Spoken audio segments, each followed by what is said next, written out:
येऊन बसावे.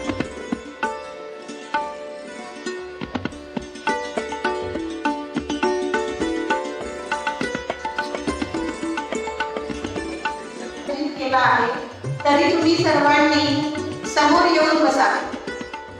मध्ये मी डॉक्टर पूजा कुलकर्णी ढसे आपल्या सर्वांचे हार्दिक स्वागत करते आणि सायन्स कॉलेजचे प्राचार्य प्रोफेसर लक्ष्मण शिंदे सर तसेच प्रमुख अतिथी व वक्ते श्री LK कुलकर्णी सर आणि निनाद फाउंडेशनचे अध्यक्ष श्री डॉक्टर अनुराग लवेकर सर यांना मंचावर उपस्थित होण्याची विनंती करते.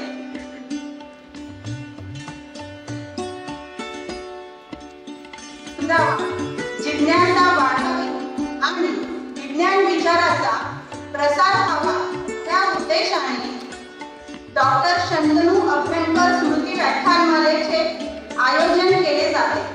ह्या व्याख्यानमालेचे हे दुसरे वर्ष आहे.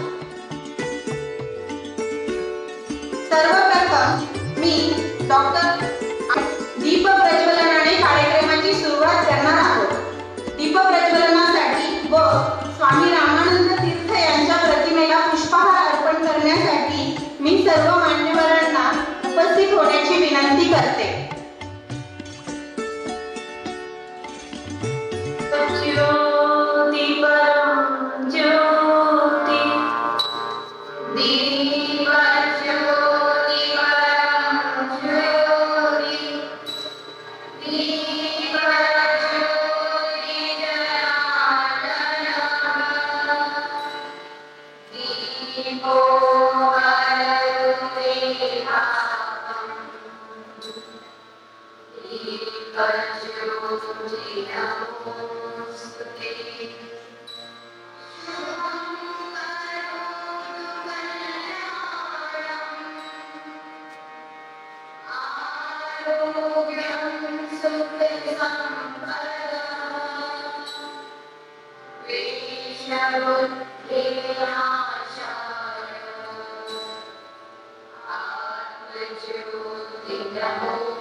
डॉक्टर अनुराग लवेकर सरांना विनंती करते की त्यांनी कार्यक्रमाचे अध्यक्ष व सायन्स कॉलेज नांदेडचे प्राचार्य प्रोफेसर लक्ष्मण शिंदे सरांचे स्वागत करावे.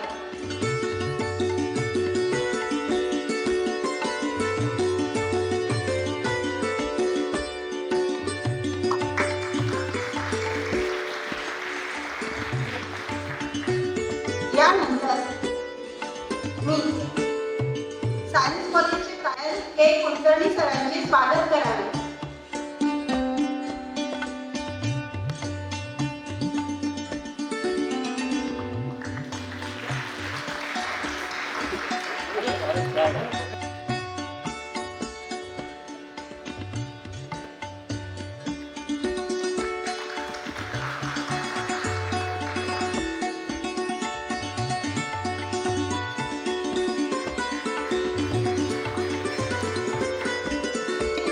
सरांना मी विनंती करते की त्यांनी निनाद फाउंडेशनचे अध्यक्ष डॉक्टर अनुराग लवेकर सर यांचे स्वागत करावे.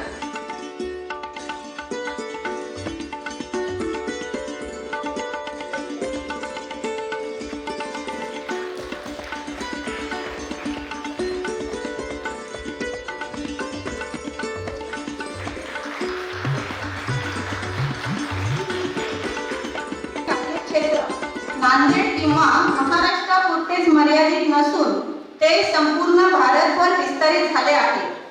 आरोग्य सेवेमध्ये त्यांचा मोलाचा वाटा आहे. प्रतिवर्षीच्या उन्हाळ्यामध्ये जाणवणाऱ्या रक्ताचा तुटवडा लक्षात घेऊन ब्लड डोनेशन कॅम्पचे आयोजन केले जाते.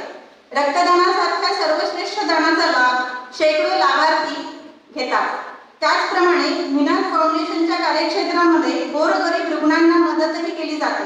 Chemotherapy, surgery, psychiatric treatments, leukaemia, thalassaemia इत्यादी खर्चिक आणि प्रदीर्घ काळ चालणाऱ्या आजारांवर उपचार परिपूर्णपणे व्हावेत म्हणून निनाद फाउंडेशन मदत करते, ती सुद्धा कोणत्याही कागदपत्रांकरिता अडवणूक न करता. ग्रामीण भागामध्ये गरजू विद्यार्थ्यांना शालेय साहित्य वाटप केले जाते. दरवर्षी जून महिन्यामध्ये 9वी आणि 10वीच्या गरीब गरजू विद्यार्थ्यांना शालेय साहित्याचे वाटप केले जाते. 8वी पर्यंत मोफत शिक्षणाचा भार शासन उचलते आणि त्यानंतर मात्र 9वी नंतर शाळा गळती चालू होते. हे लक्षात घेऊन वरील उपक्रम चालवला जातो. या उपक्रमाचे हजारो लाभार्थी आहेत. पावसाळ्यामध्ये शेतकरी आणि शेतमजूर यांच्यासाठी गहू बूट वाटप हा कार्यक्रम चालवला जातो. भारत हा कृषीप्रधान देश आहे. पावसाळ्यामध्ये शेतकरी तसेच शेतमजूर सर्पदंशाला बळी पडण्याचे प्रमाण खूप आहे. त्यामुळे हे टाळण्यासाठी सर्पतज्ञांच्या मार्गदर्शनाखाली सर्पदंश जागृती व्याख्याने आयोजित केली जातात. याच कार्यक्रमांमध्ये गहू वाटप केले जाते. आजपर्यंत शेकडो शेतकऱ्यांना याचा लाभ प्राप्त झाला आहे. गहूमुळे सर्पदंश प्रतिबंधक होतोच, पण त्याचसोबत रासायनिक खतांचा त्वचेवरील दुष्परिणामही टाळता येतो. यानंतरच्या उपक्रमामध्ये पालावरची शाळा याबद्दल माहिती सांगायला मला आवडेल. पाल म्हणजे झोपडी. झोपडपट्टीत राहणाऱ्या मुलांसाठी झोपडीतच चालवली जाणारी शाळा म्हणजे पालावरची शाळा. निनाद फाउंडेशनने गोंदिया येथील कुंभा गावात अशी 365 दिवस चालणारी शाळा दत्तक घेतली आहे. या शाळेला पायाभूत सुविधा जसे वह्या, पुस्तके, खडू, फळा पुरवण्याचे काम तसेच शिक्षकांचा पगार करण्याचे काम निनाद फाउंडेशनच्या वतीने केले जाते. याचा लाभ भटक्या विमुक्त समाजाच्या मुलांना करून दिला जातो. यात त्या मुलांची दररोज 2 तास शिकवणी घेऊन त्यांना विषयांचे सखोल आकलन करून देणे हा मुख्य उद्देश असतो. अशा विद्यार्थ्यांची शालांत परीक्षेसाठी फॉर्मल एनरोलमेंटही केली जाते आणि त्यांची इच्छा असल्यास त्यांना पुढील व्यावसायिक शिक्षणासाठी फाउंडेशन मदत करते. त्यानंतरचा एक मुख्य उपक्रम असा आहे की सियाचीन, जम्मू, तवांग अशा प्रदेशांमध्ये कार्यरत असणाऱ्या सैनिकांमध्ये हवेतील ऑक्सिजनच्या कमतरतेमुळे असंख्य शारीरिक व्याधी उद्भवतात. यामुळे अनेक सिव्हिलियन तर्फे अशा सैनिकांना ऑक्सिजन प्लांट तयार करून दिले जातात. ह्यात प्रामुख्याने सुमेधाताई चिथडे यांच्या वतीने सिर्फ फाउंडेशनच्या ऑक्सिजन प्लांट प्रोजेक्टशी निनाद फाउंडेशन संलग्न आहे. व आता आपण सांगितल्याप्रमाणे इतर असेच उपक्रम निनाद फाउंडेशन तर्फे चालवले जातात, पण वेळेअभावी सर्व गोष्टींचा उल्लेख करणे मला शक्य नाही. पण अजून एका अतिशय महत्त्वाच्या उपक्रमात निनाद फाउंडेशन तर्फे जो चालवला जातो तो म्हणजे उल्लेखनीय व इतरांना प्रेरणादायी कामगिरी केलेल्या व्यक्तींचा सन्मान करणे. यापूर्वी पॅरा ऑलिम्पिक स्पर्धांमध्ये भारताचे नेतृत्व करणाऱ्या नांदेडची सुपुत्री भाग्यश्री जाधव तसेच पुणे येथील सुप्रसिद्ध मेंदूविकार तज्ञ डॉक्टर राजेश देशपांडे अशा अनेक दिग्गज मान्यवरांचा सन्मान करण्याचे भाग्य संस्थेला लाभले आहे. आजही अशाच एका व्यक्तीचा सन्मान पाहण्याचे सुसंधी तुम्हाला मिळाली आहे. आज मी हा सन्मान स्वीकारण्यासाठी डॉक्टर शुभांगी पाटील ताईंना स्टेजवर आमंत्रित करते. डॉक्टर शुभांगी पाटील ताई या पीडियाट्रिक व ऑर्थोपेडिक फिजिओथेरपिस्ट असून नांदेड येथे 17 वर्षांपासून कार्यरत आहेत. नारायणा सुपर स्पेशालिटी हॉस्पिटल येथे कार्यरत असणाऱ्या शुभांगी ताई अनेक जणांचे प्रेरणा वैयक्तिक आयुष्यातील असंख्य अडचणींवर मात करून एव्हरेस्ट बेस कॅम्प गाठणे व सदैव आनंदी, उत्साही व हसतमुख राहत संघर्ष करणे या गुणांमुळे त्या सगळ्या मित्रमंडळींचे प्रेरणास्थान आहे. डॉक्टर शुभांगी पाटील यांचा सत्कार करण्याची मी विनंती करते.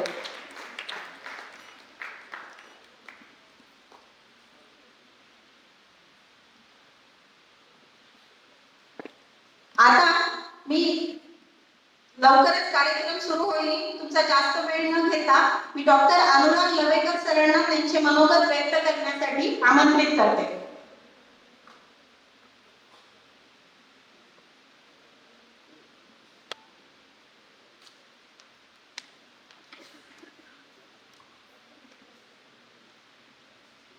कार्यक्रमाला उशीर झालाय, त्यामुळे जास्त तुमचा वेळ न घेता फक्त शंतनू अभ्यंकर व्याख्यानमाला सुरू करण्यामागे निनाद फाउंडेशनची काय भूमिका राहिली एवढंच मी थोडक्यात सांगेन.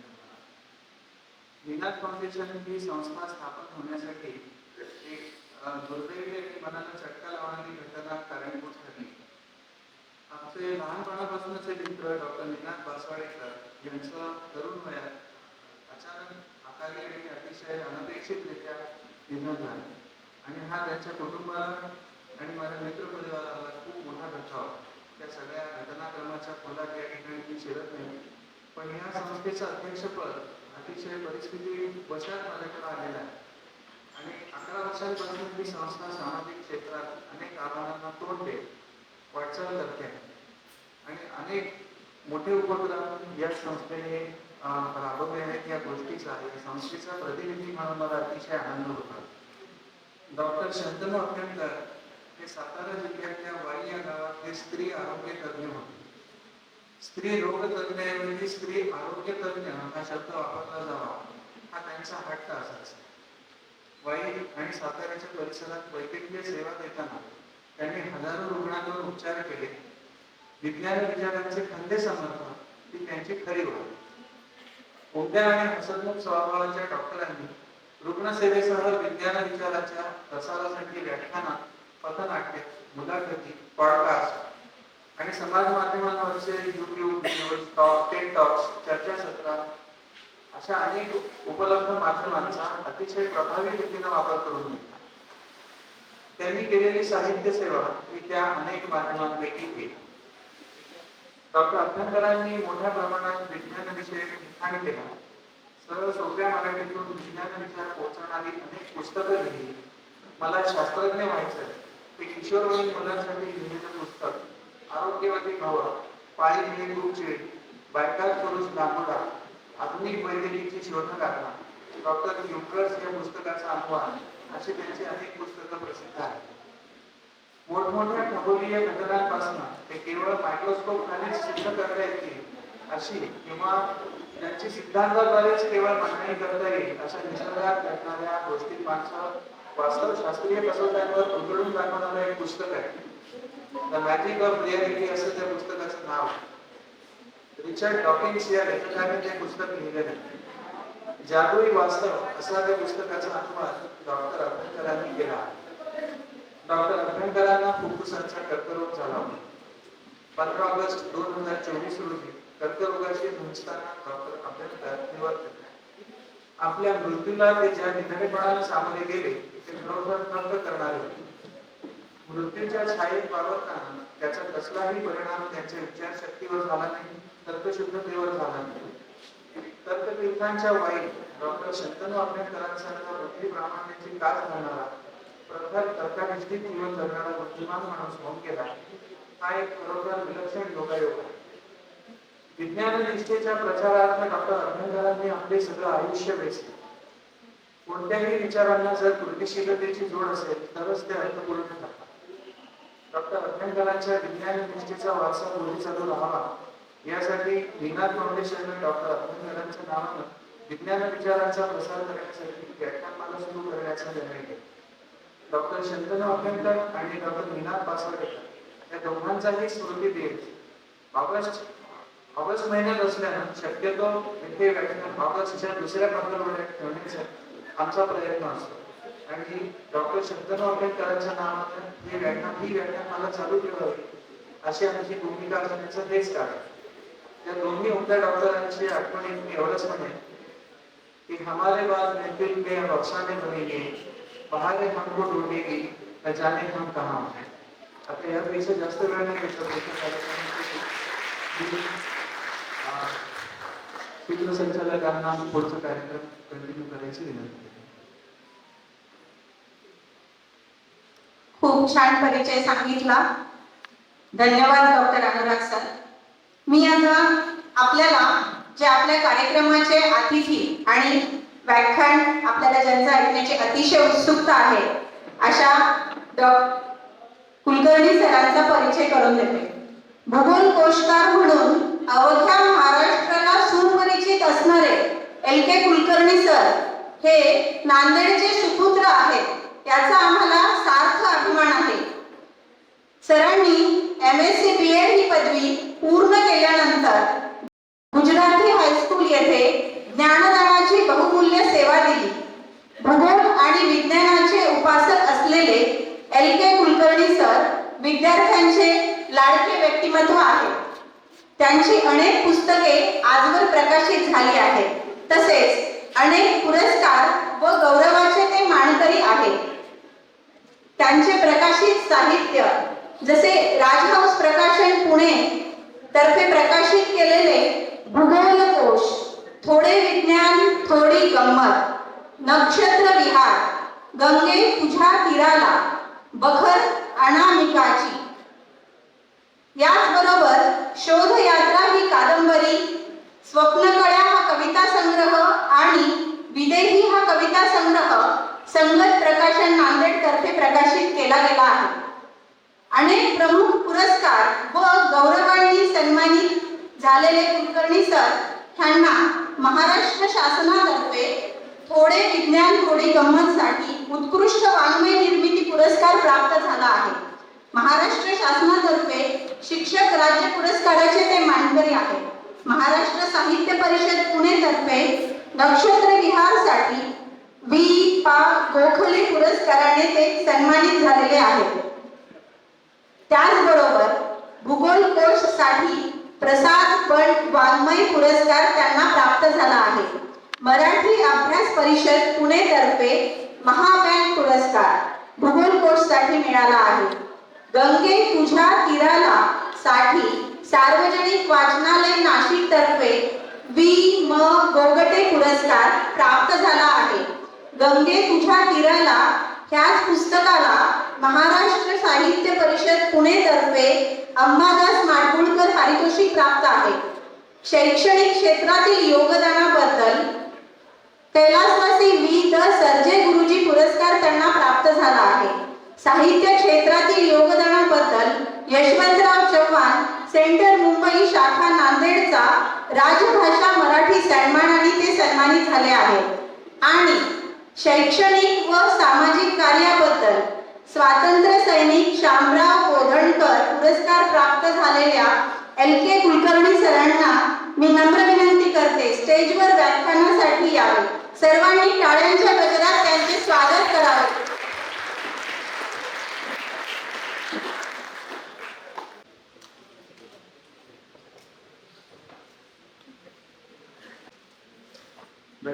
आजच्या कार्यक्रमाच्या बॅटरी चार्जिंग सायन्स कॉलेज प्राचार्य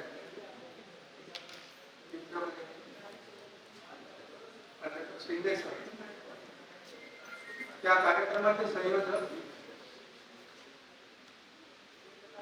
माझे विद्यार्थी मित्र आणि हे सगळं घडून आणणारे आणि असंच कितीतरी घडून आणणारे मराठीतील लेखक डॉक्टर अनुराग दवेकर. प्रेक्षकांमध्ये उपस्थित असलेले अनेक जण असेल की ज्यांच्या एकट्यासाठी असे एक व्याख्यान द्यावं आणि मग माझं काय चुकलं होतं हे त्यांच्याकडून ऐकावं असेही आहेत. असे सर्वजण आणि ज्यांच्यासाठी हे व्याख्यान आयोजित केले ते सर्व बाल विद्यार्थी. कार्यक्रम 11ला सुरू होणार होता. काही तांत्रिक अडचणीमुळे आणि मुख्यतः विद्यार्थ्यांसाठी असल्यामुळं आणि विद्यार्थी यायचे असल्यामुळं कार्यक्रमात थोडा विलंब झालेला आहे.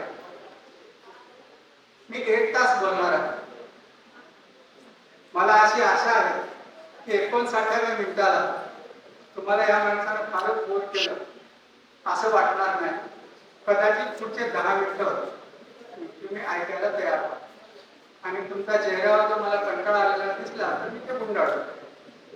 पण मी तुम्हाला सांगतो की एक अशा माणसाचे चरित्र आपल्याला ऐकायचं आहे, ते अशा ठिकाणी ऐकायचं आहे. तो खूप दुर्मिळ आहे. माझ्यासाठी हा माझ्या आयुष्यातला एक अतिशय दुर्मिळ आणि गद्य योग आहे. तुम्हाला सांगतो, मी याच कॉलेजचा विद्यार्थी आहे. PUC पासून ते MSc पर्यंत तिथं शिकलो. ही माझी बॅग मला समोर दिसते आहे. तिथं गॅदरिंगचे कार्यक्रम व्हायचे तेव्हा हा हॉल असा नव्हता. याच कॉलेजमध्ये या व्यासपीठावर मी बोलतोय. याच कॉलेजचा विद्यार्थी असणाऱ्या एका विद्यार्थ्याच्या स्मरणार्थ असलेल्या प्रतीकांच्या वतीने इथलाच विद्यार्थी असणारा एक विद्यार्थी डॉक्टर हे आयोजित करतो. हे सगळ्याच लोकांना मला खूप विशेष ज्यांच्या कृती फिकर हे सगळं किती विशेष आहे बघा. तुम्हाला एक पाहायला मिळणार नाही आजच्या जगात. स्वार्थ आणि फक्त माझं आणि पैसा पाहणाऱ्या या जगात मित्राच्या आठवणी खातर लोकांनी प्रतिष्ठान काढतोय. वर्षानुवर्ष काम करतोय. फार दुर्मिळ आहे. आणि ज्याला प्रत्यक्षात अनुराग दरेकर किंवा हे दिनांचे लोक भेटलेले नाही जाऊन कधी, त्याच्या कृतीविद्याचं व्याख्यान मला चालवतात आणि त्याच्यासाठी हे गृहस्थ बेंगलोरून नांदेडला येतात. हा सगळा योगायोग आजच्या युगात दुर्मिळ आहे. म्हणून मी म्हणलं की मला स्वतःला एक खूप फील होतं की हे मला खूप छान पाहायला मिळते. माझं भाषा नाही म्हणत नाही की असं कोणी करतंय ना. आणि अशा बातम्याला विशेष टिप्पण हॉकिंग हाच पाहिजे का. आणि त्यांनी ज्या सुचवलं मला तेव्हा मी हा स्टीफन हॉकिंगचा विषय सुचवण्यामागे हेच होतं की डॉक्टर शंतनू आंबेडकरांचं आयुष्य हे जणू काय स्टीफन हॉकिंगच्या व्यक्तिमत्वाचे प्रतिबिंब. तीच विज्ञान निष्ठा अविचल निसंशय, जशी स्टीफन हॉकिंगच्या मनात कधीही संशय नव्हता तसं शंतनू आंबेडकर. मी पण त्यांना कधी भेटलो नाही, फक्त त्यांचा वाचक होतो. फार जुजबी संपर्क होता. काय निष्ठा होती अविचल आणि काही संशय नव्हता. आणि स्टीफन हॉकिंग प्रमाणेच त्यांनी आयुष्यातल्या सर्वात भयंकर संकटाला त्याच धीरोदात्तपणे असं तोंड दिलं की ते जगासाठी आदर्श होतं. आणि मग मला सांगा, अशा माणसाच्या स्मरणार्थ होणाऱ्या व्याख्यानमालेला स्टीफन हॉकिंग शिवाय कोणता योग्य विषय असतो. म्हणून मी हा विषय निवडतो. मुलांना तुम्हाला फारसा माहित नाही, नाव ऐकलं असेल की एक शास्त्रज्ञ होऊन गेला, त्याचा फोटो दिसतो. विकलांग होता आणि खुर्चीवर बसलेला होता. किती विकलांग होता, त्याला काहीही कसरत करणं येत नव्हतं हे मी नंतर सांगेन. पण असा मनुष्य भाषणाचा विषय होऊ शकतो आणि त्याच्यावर धडधाकट माणसं भाषण देतात आणि बसून ऐकतात आणि एका अशा माणसापासून प्रेरणा घेतात की ज्याला जागेवर उठता येत नाही. किती अद्भुत आहे ते तुम्हाला ऐकायचं नाही, ते तुम्हाला मला ऐकवावं वाटतं. मुलांना खरं म्हणजे नियतीशी झुंज, विज्ञानावरील निष्ठा, संकटातही न टळलेली माणसं संकटात आली की शरण जातात. पण तुम्ही पुढे ऐकाल की तुम्ही कल्पनाही करू शकणार नाही अशा संकटामध्ये तो गेला, त्याच्यातून गेला, पण कधीही ढळला नाही अशी निष्ठा आणि आदरावर यशस्वीची गाथा म्हणजे स्टीफन हॉकिंगचं चरित्र. सदैव भोवताली मृत्यूच्या सावल्या राहायचं. त्याचा उद्याचा दिवस मी पाहणार आहे की नाही हे त्याला माहीत नसायचं. खोटं नाही सांगत, अतिशयोक्ती नाही, तुम्हाला पुढे कळेल घटना. दैवाचे आघात असे होते की ते तुम्ही ऐकतानाच घालून जा. आणि असं वर्तन हा पुरुष विश्वाच्या रचनेचा स्वर घेतो. अशा माणसाची ही कथा पुढच्या पिढीने ऐकलीच पाहिजे असं मला वाटतं. म्हणून हा विषय तुमचा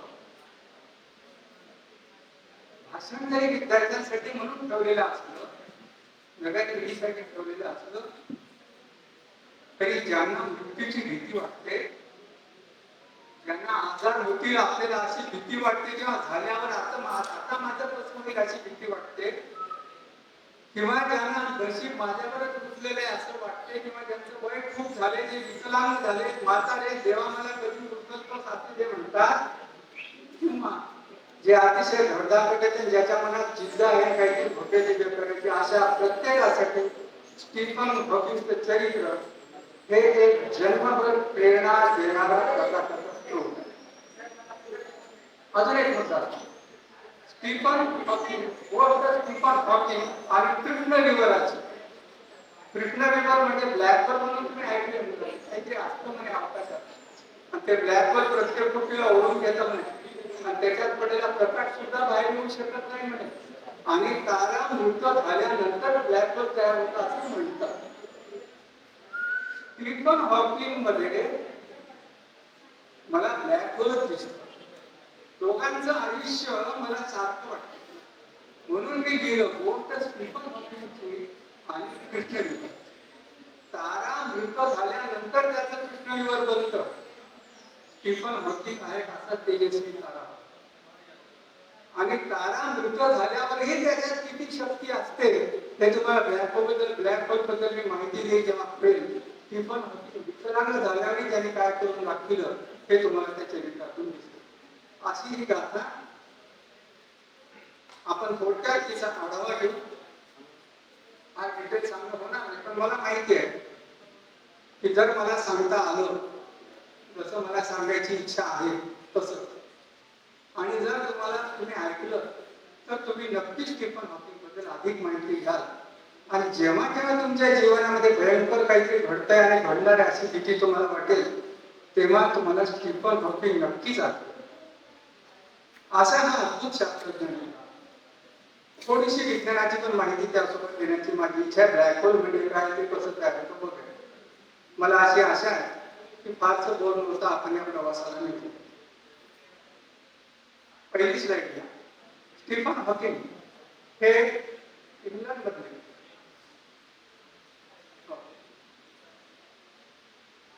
त्यांचा जन्म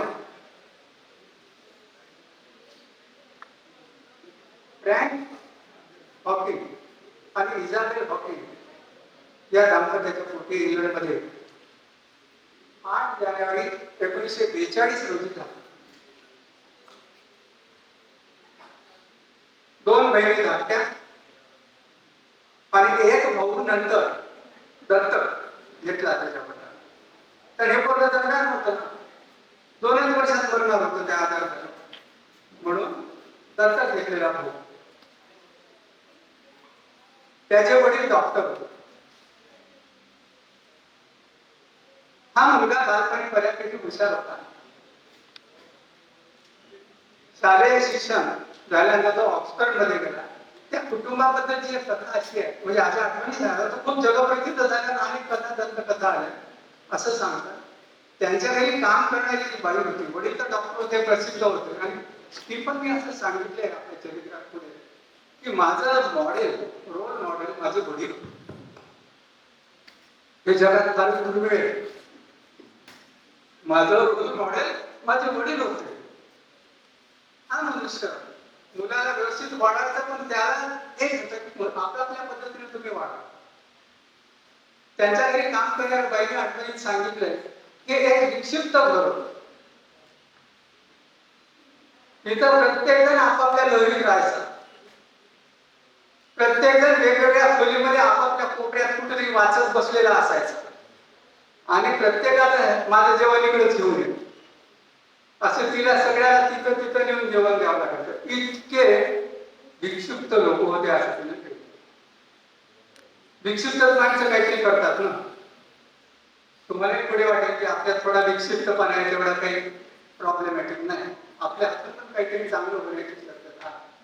बरं, असं तुम्हाला वाटत आहे. कॉलेजमध्ये मध्ये शिक्षण त्यांनी जेव्हा घेतलं तर 1962 मध्ये त्यांनी BA ची पदवी घेतली, BSc भौतिकशास्त्र हा विषय घेतला. गणितात तालपणी हुशार होता, बऱ्यापैकी आवड होती गणिताची. आणि एक लक्षात ठेवा बालमित्रांनो, फार ब्रिलियंट असामान्य म्हणून तो पहिला नंबर मिळवणारा वगैरे असामान्य मुलगा होता असं नाही, बऱ्यापैकी हुशार होता, म्हणजे आपल्यासारखा होता. त्याला सगळे मित्र त्याची गणिताची आणि फिजिक्सची आवड पाहून आईन्स्टाईन म्हणायचे खरं, पण दुसरे म्हणायचे हे कशात आईन्स्टाईन असं पण होतं. 1965 मध्ये पदवी घेतली. पुढची स्लाइड घ्या. त्याच्या आयुष्यामध्ये एक नवा बदल. 63 मध्ये जेन मिल्डे नावाची मैत्रीण त्याच्या आयुष्यात आली कॉलेजमध्ये. जेन मिल्डेची आणि त्याची चांगली मैत्री झाली आणि आता त्याला थोडं कॉलेज आधी पाहू लागलं. ते फार महत्वाची घटना आहे त्याच्या आयुष्याकडे, त्याचा पुढे संबंध आहे. याच व्यक्तीने आपल्याला स्टीफन हॉकिंग दिला, आज माहित असलेला जेन. ती आयुष्यात आली आणि रंगीत स्लाइड आहे. आयुष्य आता त्याला रंगीबेरंगी वाटलं. ते दोघे फिरायचे, पिरियड अटेंड करायचा, अभ्यास करायचा. पुढे काय बघा चालत होतं, बोटीतून फिरायचे नदीमध्ये. 63 मध्ये एक घटना, सगळं आयुष्य एकदम छान होतं. म्हणजे एक खुश मुलगा, अभ्यास चांगला झालाय, घरचं बऱ्यापैकी आहे, मैत्रीण भेटलेली आहे, जीव लावणारी आहे आणि पुढे करिअर अजून पाहिजे, चांगलं घुमवणारं होतं. 1963 मध्ये या फुलावर एक मोठा आघात झाला. काय झालं, एक आजाराची सुरुवात होती, त्याला कळलं. असं चालू लागला की तो इकडे जायला निघाला, इकडे जाऊन झोडू लागला. कोणी हातात पेन्सिल देऊ लागलं, ते हातात टोप देऊ लागलं की ह्याचा हात इथंच, ते टोप जमिनीवर पडू लागला. त्याला हातच करतात मनासाठी मध्ये मध्ये होऊ लागला. मग तो जास्त अडकळायला लागला, मेघा पडला. मग डॉक्टरकडे घेऊन लागला. BSc झाल्यानंतर एकदा दक्षिण आफ्रिकेमध्ये जाऊन आला, आफ्रिकेत दौऱ्याला फिरून आला. तेव्हा वडिलांना वाटलं काही इथून काही बिमारी घेऊन आले काय, तपासणी केल्यावर डॉक्टरांनी निदान केलं की याला एक गंभीर आजार झालेला आहे, जो लाखो माणसामध्ये येणार. तो सामान्य भाषेत मोटार न्यूरॉन डिसीज नावाने ओळखला जातो. ALS, अमायलोट्रॉपिक लॅटरल स्क्लेरोसिस, हा चेतातंतूचा आजार. म्हणजे काय होतं, मेंदूकडून ज्ञानेंद्रिय स्नायूंना आदेश देणारे जे चेतातंतू आहेत ते हळूहळू सुकत जातात आणि मग स्नायूंना आदेशच जातात आणि मग माणसाच्या हालचालीवर आणि इंद्रियावर त्याचा हळूहळू परिणाम होत असतो. आणि हा आजार इतका भयंकर आणि इतका दुर्मिळ होता, क्वचितच होतो, लाखो मध्ये येतात.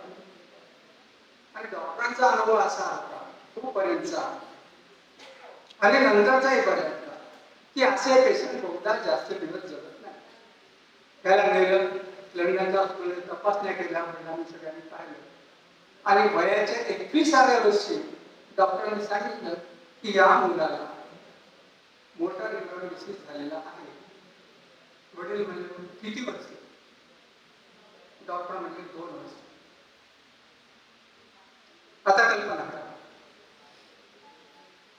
तरुण वय 21व्या वर्षी डॉक्टर सांगतात की 2 वर्ष जास्तीत जास्त आयुष्य आहे. आता सगळ्याचं जे आहे ते त्याचंही झालं, काही असामान्य मुली नसताना बाळातून पडलेले की जन्मजातच त्याला प्रचंड लाभलेला आहे. जिद्द रडला पडला, कोणीच कोंडून घेतलं महिनाभर अंधारात आणि सगळे आपण म्हणतो तसं जे माझ्याच वाट्याला का लाखो मुलांमध्ये होतं तर मलाच का माणसाला होतं ते वगैरे वगैरे सगळं झालं. आता पुढे काय, हा पुन्हा डॉक्टरांना भेटला तरी एकेका अवयवांवर परिणाम वाढत जातो. होता शेवटी बाकी सगळं चांगलं राहतं, सगळ्या संस्था चालू राहतात, सगळी फिजिओलॉजी ओके आहे, मेंदू तसाच राहतो, हे फारच भयंकर आहे ना. पूर्ण ओके आहात तुम्ही, विचार पूर्ण कळते, तुम्हाला सगळं कळतं, तुम्ही उठूच शकत नाही. मला कळतं की उठायचं, हात उचलायला पाहिजे, काही करता येत नाही. अशा माणसं शेवटी 2 वर्षात श्वासनलिका वगैरे बंद पडून हृदयाच्या असणार इतर काही पुरवठा कमी होतो. तर काही पुन्हा विचारले काही स्कोप नाही का वाचायचा. डॉक्टर फार तर 2.5 वर्ष. अशा प्रसंगी त्याला धैर्य देणारा कोण होतं? सगळ्यांनी आशा सोडली, आता नवीन जगत नाही.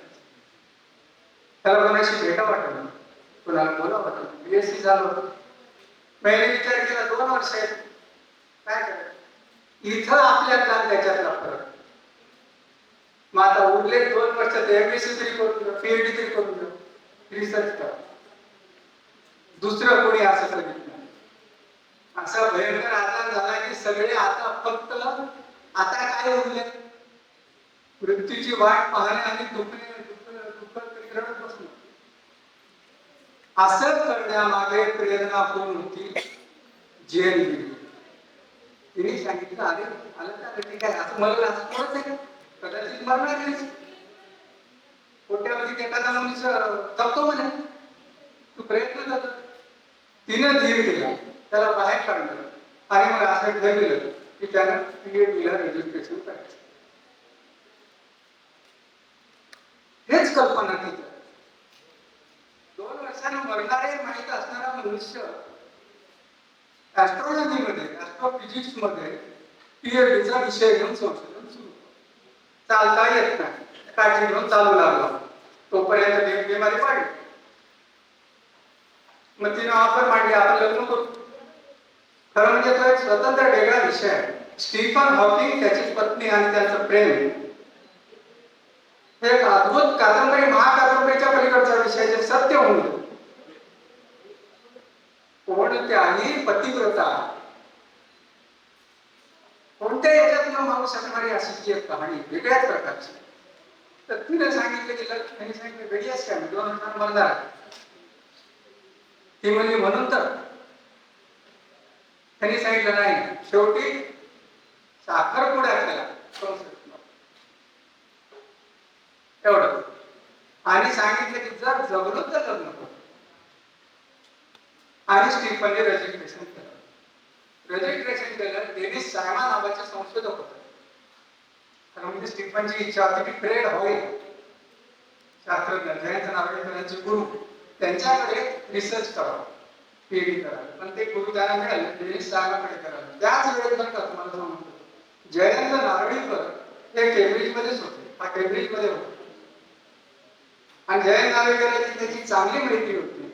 आणि मी स्टीफन हॉकिंगच्या एका चरित्रामध्ये वाचलेलं आहे की अनेकदा हे नारळीकर पण किती ग्रेट होते बघा, की अनेकदा हा काठी टेकवत स्टीफन नारळीकरांच्या गणिताच्या वह्याचा गठ्ठा बगलेत मारून आपल्या रूमकडे जाताना दिसायचा.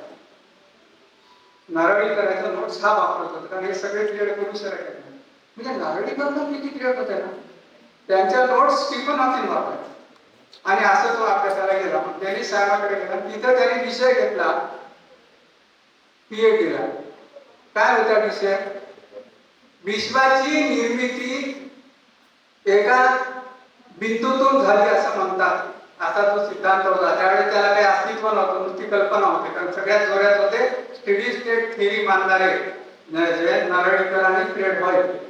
त्यावेळेस बिग बँग थिअरी जी आहे ती अगदी पाल्यावस्थेत होती, कोणी गिनत नव्हतं त्याला. ते स्टीफन हॉकिंगच जबाबदार आहे त्याला जास्त प्रकाशित करणं. त्या विश्व ज्या बिंदूतून सुरू झालं त्या विषयावर विचार करावा असं त्याला वाटलं आणि त्या विषयात तो विषय अभ्यासाला घेतला. सिंग्युलर हा विषय घेतला आणि नव्या विश्वाची सुरुवात. मी असं टायटल का दिलं? स्टीफनच्या आयुष्यात नव्या विश्वाची सुरुवात झाली. मरणारे म्हणता म्हणता विषय काय घेतला? पीएचडी करून. आणि सिंग्युलॅरिटी विषय काय? नव्या विश्वाची सुरुवात ज्याच्यावर होते तो विषय. असं सुरू झालं. संशोधन सुरू आहे. तो रेल्वेने जायचा, तो रेल्वेने यायचा. तरी तो पण प्रसंग दिला जातो. एक मिनिटात थांबतो की त्याला सिंग्युलॅरिटी विषय कसा लक्ष द्यावं. ते ब्लॅक होलचं भाषण माझं जरी ऐकलं कधी पुढे वाटलं तर युट्यूबवर आहे ते ऐका. त्याच्यात हे आहे की तारा जेव्हा नष्ट होतो तेव्हा सगळं आकुंचन पावत पावत पावत एका बिंदू छोट्या जागेत गोळा होतो. जिथं हे सगळं गोळा झालेलं असतं त्याला म्हणतात सिंग्युलॅरिटी. ते थोडं थोडं लोकांना समजू लागलं. स्टीफन हॉकिंगने अशी कल्पना केली की तिथं काय असतं, म्हणजे विश्वाच्या सुरुवातीला काय. ते विश्वाला कसं जोडलं माहितीये का? त्यांनी सांगितलं मी एकदा रेल्वेतून येत होतो, रेल्वे इकडे जात होती, समोरची रेल्वे मागे जात होती, तेव्हा एकदम माझ्या डोक्यात आलं की तारा आकुंचन पावत पावत लोकांना कळत एवढा मोठा तारा एवढ्या जागेत कसा मावतो. मी सांगणार आहे असं आकुंचन पावत पावत येतो. ह्याचं जर आपण शूटिंग केलं आणि हीच रील जर रिव्हर्स फिरवली तर, उलटी फिरवली तर शून्यातून विश्व निर्माण होताना दिसत. मग स्टीफन म्हणतात तीच तर सिंग्युलॅरिटी आहे ना. मग असं जर आपण त्याचा अभ्यास करू, हा विषय घेतला, असा अभ्यास केला, अभ्यास चालू होता. शेवटी पुढची स्लाइड घेऊ.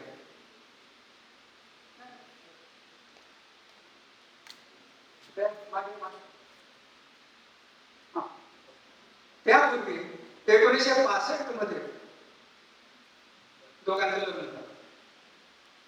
जून 1965 मध्ये डॉक्टरांनी निदान केलेला 2.5 वर्ष झाले. डॉक्टर म्हणले होते 2.5 वर्षात जास्तीत जास्त मरणार, 2.5 वर्ष झाले मेला नाही, लग्न करून मोकळे. तुम्ही विचार करा जेनचा. काय स्त्री होती, काय मुलगीच होती, त्याच्याहून लहान 23 वर्ष वय होतं त्या स्टीफनचं. ती त्याच्या बरोबर 1 वर्षांनी लहान. ती मुलगी जो कोणत्याही क्षणी मरू शकतो अशा एका माणसासोबत आपलं आयुष्य बांधून घेतो आणि माहिती आहे की हा विकलांग होत जाणार आहे. म्हणून मी म्हणलं की हे एक अद्भुत, कोणत्याही सिनेमात कुठं देणार नाही अशी प्रेम कथा, ज्याच्यात मुळीच थिल्लर पाळणे, ज्याच्यात फक्त कर्तव्य आणि महान विचार हे दिसतो. लग्न केलं म्हणून मी शब्द दिला, दैवाला आणि मृत्यूला आव्हान दोघांनी दिलं. तू याला मारतोस का, मी जगवून दाखवतो. तुम्हाला घट्ट करतोस का, विजय म्हणून दाखवतो. असा दोघांचा जीवन प्रवास 1965 मध्ये सुरू झाला. म्हणून मी म्हटलं की जयन हिचं फार आश्चर्य वाटतं काय. आणि सगळं ते हळूहळू त्याचा करीत गेली. सुरुवातीला हळूहळू त्याचं पळवायला पण वाढत गेलं, पण चालताही नाही गेलं. व्हीलचेअर करून घेतली, पैसे लावून लागले, मग जयन थोडे पैसे कमवू लागले. पीएचडीचा रिसर्च चालू होता, स्कॉलरशिप थोडी मिळायची. 1966 मध्ये पुढची स्लाइड, त्याला पीएचडी मिळाली. पीएचडी मिळाला, पुढचा अभ्यास सुरू केला, स्कॉलरशिप मिळाला. त्याचा पीएचडीचा तिथे जे अक्षर दिले त्याच्या पीएचडीच पान आहे. सिंग्युलॅरिटीला विषय होता, संशोधन केलं, त्याचं वैशिष्ट्य हे होतं. तुम्हाला समजू पण शकेल बघा. क्वांटम मेकॅनिक्स नावाचा एक प्रकार, म्हणजे काय, हॉकिंगचा सगळ्यात वेगळे पण कुठे आहे, तो अद्भुत आणि महान काय की आपलं जे सगळं आयुष्य चालतं ते न्यूटनच्या नियमाने करतात. या सगळ्या आपल्या मोजमापातल्या वस्तू त्याला कोणते नियम लागू होतात, न्यूटनचे. परंतु जेव्हा तुम्ही ग्रह तारे यांच्या गती आणि आकाशगंगा म्हणजे गॅलेक्सी यांच्या गतीबद्दल गणित करतात तेव्हा हे पुरत नाही. मग तुम्हाला तिथं त्या खूप मोठ्या प्रमाणावरच्या गणितासाठी रिलेटिव्हिटी किंवा आइन्स्टाईनचा सापेक्षता वापरता. परंतु तुम्ही जेव्हा अतिशय सूक्ष्म पातळीवर जाता, अणुच्या पेक्षा खाली, इलेक्ट्रॉन्स, प्रोटॉन्स, न्यूट्रॉन्स आणि त्याच्या खाली सूक्ष्म कण, त्या पातळीवर न्यूटन किंवा रिलेटिव्हिटी दोन्ही चालत नाही. तिथं जे गणित चालतं, तिथं जे विज्ञान चालतं ते क्वांटम मेकॅनिक्स. या ग्रस्तानं काय केलं, विश्वाची निर्मिती कशी होते हिच्यासाठी रिलेटिव्हिटी सिद्धांत वापरला. कशातून होते? शून्यातून, छोट्याशा धातूतून.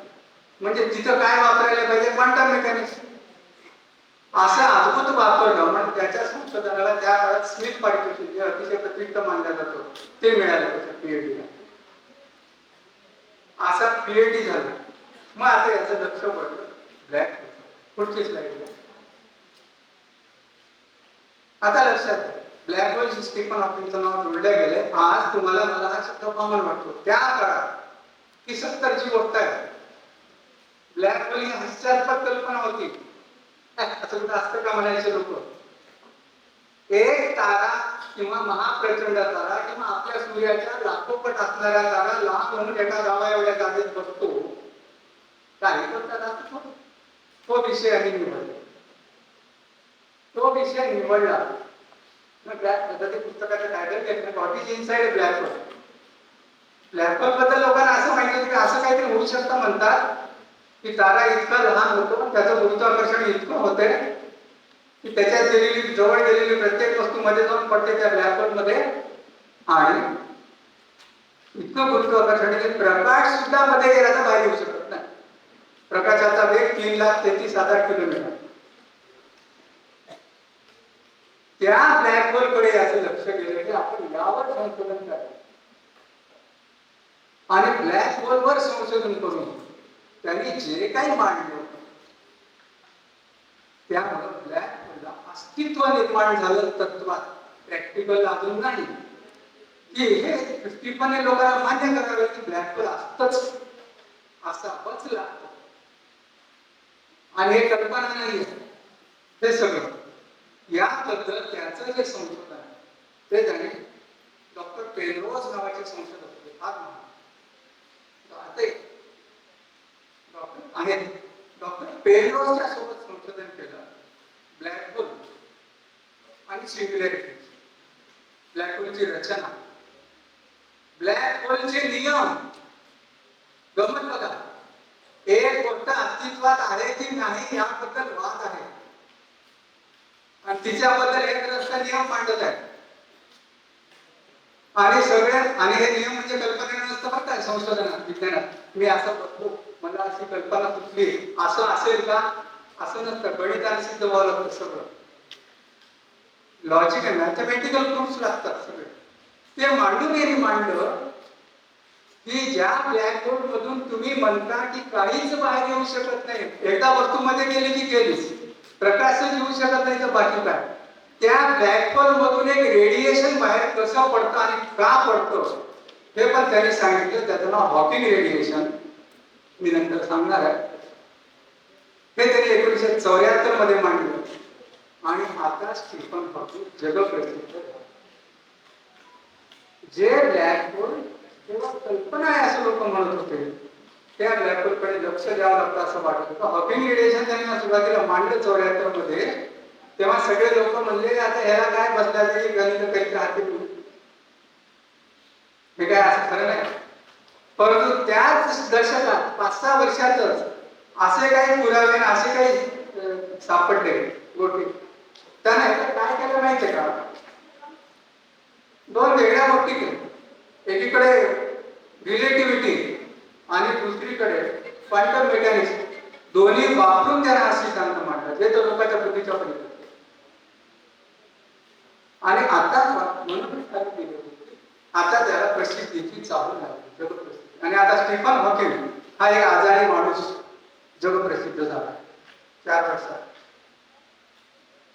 मग हे ब्लॅक होल थोडस तुम्हाला कळलं पाहिजे. कळलं सगळं म्हणजे थोडक्यात सांगण्याचा मी प्रयत्न करतो. फार कठीण नाही आहे. एखादी गोष्ट खूप कठीण वाटते कारण की आपण कठीण करून बघतो. मला आशा आहे की मी तुम्हाला ते थोडक्यात सांगू शकेन. त्या कारण स्टीफन हॉकिंगच्या पर्यंत ब्लॅक होल म्हणजे काय होतं लोकांच्या डोक्यात आणि पुढे काय झालं हे कळल्याशिवाय त्याचं महात्म्य तुम्हाला कळणार. पुढची स्लाइड घ्या. पृथ्वीची स्वार्थचाईल त्रिज्या असलेल्या गोष्टी दाखवल्या. स्वार्थचाईल नावाचा शास्त्रज्ञ जर्मन. चालू कर ना मुलं ओळख नाही ना.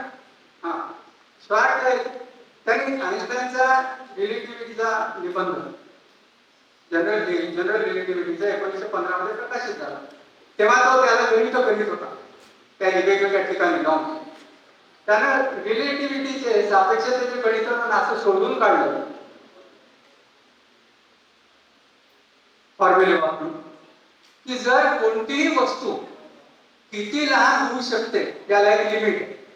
समजून घ्या, कोणती वस्तू किती लहान होऊ शकते. वर बोलायचं नाही, वर बसलेले मुलं, मी शिक्षक राहिलेला आहे आणि मला वर्गात कोणी बोललेलं चालत नसेल.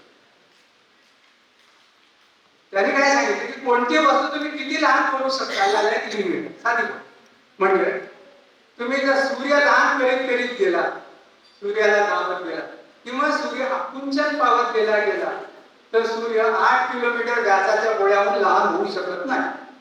ओके, आकाशगंगा जर आकुंचन पावली तर एका ताऱ्यापेक्षा लहान होऊ शकत नाही. बर, पृथ्वी जर लहान लहान होत गेली, तुम्ही दाबत गेला, ती आकुंचन पावत गेली ते एका बोटी एवढी लहान होऊ शकते, त्याच्याहून लहान होऊ शकते. ओके, ती जी त्रिज्या आहे त्याला त्याच्या नावाने ओळखलं शॉर्ट चाइल्ड त्रिज्या. आणि त्या स्थितीत त्या वस्तूच्या पृष्ठभागावर गुरुत्वाकर्षण इतकं असतं की प्रकाश सुद्धा बाहेर पडत नाही. एवढंच त्यांनी शोधून काढलं. ओके, एखादी वस्तू किती आकुंचन पाहू शकते याला लिमिट आहे. ती जास्तीत जास्त जेवढी आकुंचन पावली, शॉर्ट चाइल्ड त्रिज्या जेवढी लहान झाली की तिची गुरुत्वाकर्षण इतकं होतं की तिच्यातून प्रकाश सुद्धा बाहेर पडू शकत नाही. हा शोध लावला दुर्दैवाने तो 2 वर्षातच मरण पावला. नाही तर त्याच्या हातूनच ब्लॅक होलचा शोध लागला. पण ह्याच्यात ऐकलं लोकांनी मला बरं आहे, बरोबर आहे, सगळं बरोबर दिसते, पण सूर्याला कोण दाबून लहान कशाला करेल? किंवा तारा उगत आकुंचन पावत पावत स्वतःला कशाला लहान करून घेतो? म्हणजे हे आहे बरोबर आहे, शॉर्ट त्रिज्या असते त्यावेळेस गुरुत्वाकर्षण इतकं होईल की सूर्याचा प्रकाश पण बाहेर पडतो, खरं आहे, पण कशाला होईल लहान एवढं होतं? त्या जगात अशी कोणतीच शक्ती नाही की जी कोणाला एवढं लहान करू शकेल. इथं येऊन विज्ञान थांबलं होतं 13 वर्ष. एका भारतीय शास्त्रज्ञानाची कोंडी पडली, त्याचं नाव चंद्रशेखर, सुब्रमण्यम चंद्रशेखर, सी.व्ही. रामन यांचे पण नातू. यांनी 1929 मध्ये एक शोध लावला, फार वाढत. त्यांनी जेव्हा शोध लावला तेव्हा सगळे त्याला हसू लागले. आता शोध म्हणजे पुराव्यानिशी गणिती सिद्धांताने नुसता मांडलं. त्याने असा सिद्धांत मांडला की तारे सूर्याच्या पेक्षा मोठे तारे, सूर्याच्या 1.4 पटीपेक्षा मोठे तारे. आपला सूर्य आहे फार मीडियम चिल्लरच आहे, त्याच्या लाखोपट मोठे तारे. तर सूर्याच्या 1.4 पटीपेक्षा मोठे तारे जर त्यांचं इंधन भिजलं, तारा भिजला तर त्याचं पुढे काय? त्यांनी सांगितलं की जर सूर्याच्या पेक्षा मोठा तारा भिजला तर तो त्याच्या श्वार्ट चाइल्ड त्रिज्या एवढा लहान होईल. म्हणजे त्याच्यावरून प्रकाश पण बाहेर पडू शकणार नाही. पण असं का होईल? भिजेल का? असं होऊ शकतं का? आता एडिंग्टन नावाचे महान संशोधक होऊन गेले, फारच मोठे त्या निबंध जेव्हा मांडला त्याने, कोणी चंद्रशेखर तरुण होते, 1929 मध्ये मांडला तेव्हा ते हसले. ते म्हणले काय बोलायचं, काय सांगायचं. या चंद्रशेखरला 40 वर्षांनी नोबेल पारितोषिक मिळाले याच संशोधनाला. आणि त्याच्यात महत्वाचा वाटा होता स्टीफन. कारण यांचं संशोधन लोकांच्या समजेच्या काळाच्या इतकं पुढं होतं, जसं स्टीफन हॉकिंगचं होतं की लोकांना हे समजू शकलं नाही. पुढे स्टीफन हॉकिंगने यावर अधिक अभ्यास केला आणि शोधून काढलं की सिंग्युलॅरिटी कशी तयार होते ताऱ्यात.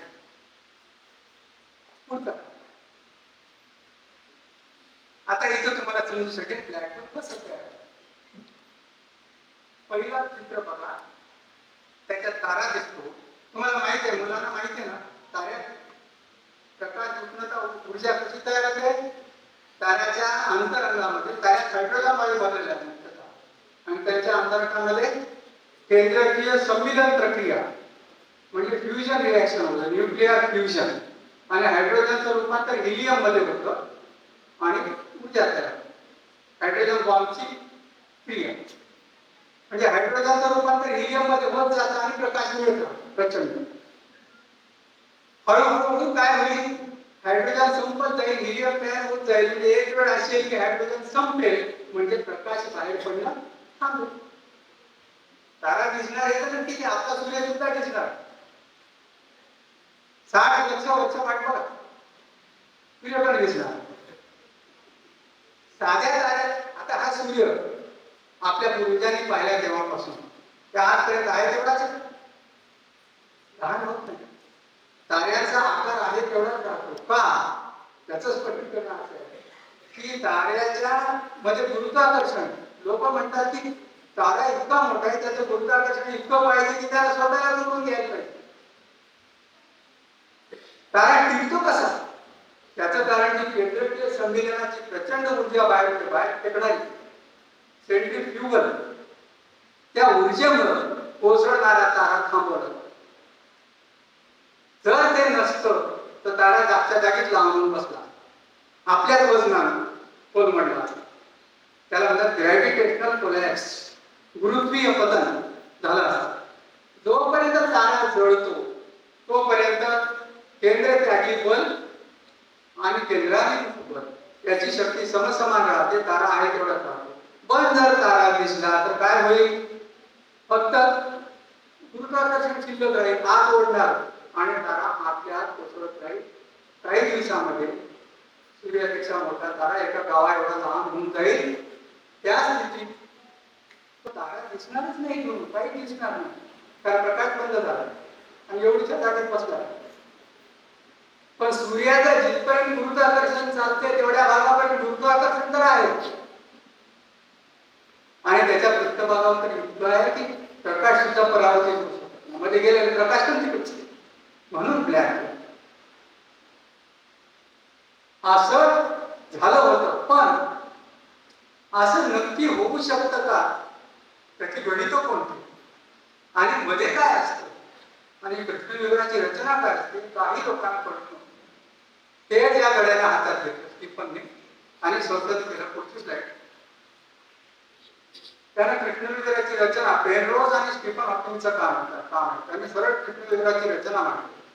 कृष्णविवराचा जो काठ असतो, बाहेरची सीमा, त्याला म्हणतात इव्हेंट होरायझन.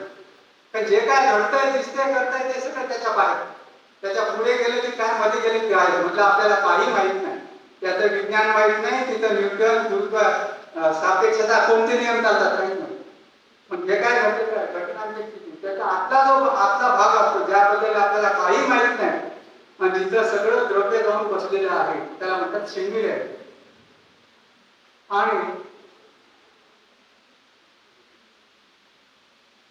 आजूबाजूचे द्रव्य ताऱ्यात सतत ओढले जाते.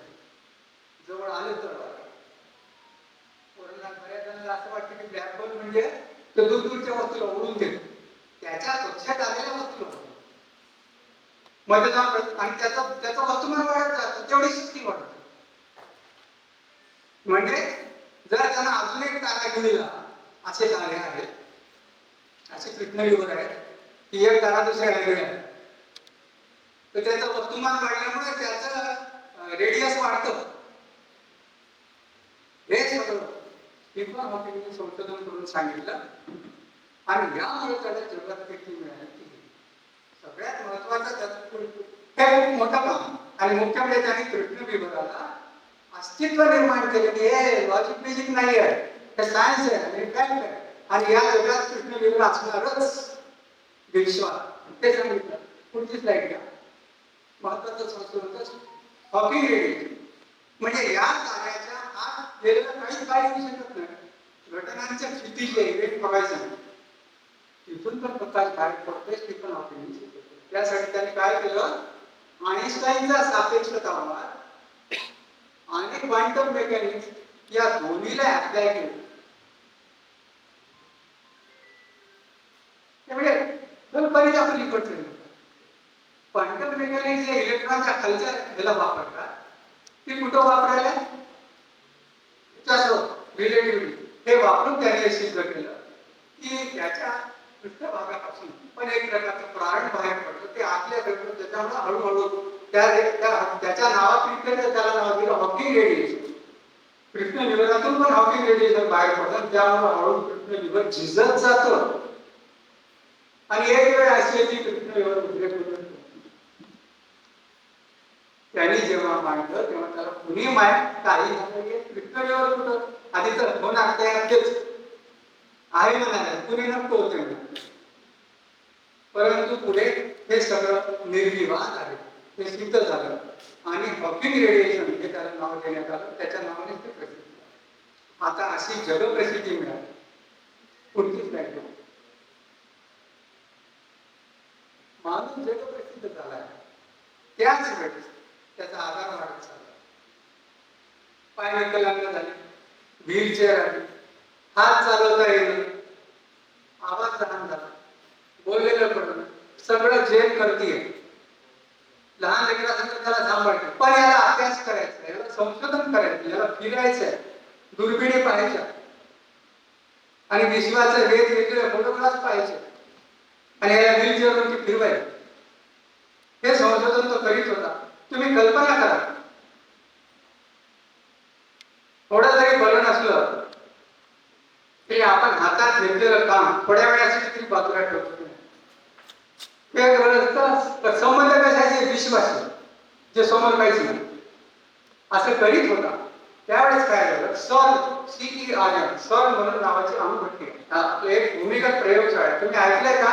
आपल्या हिंगोली जवळ औंढ्याजवळ एक गुरुत्वीय प्रयोगशाळा होती, ऐकलं असेल.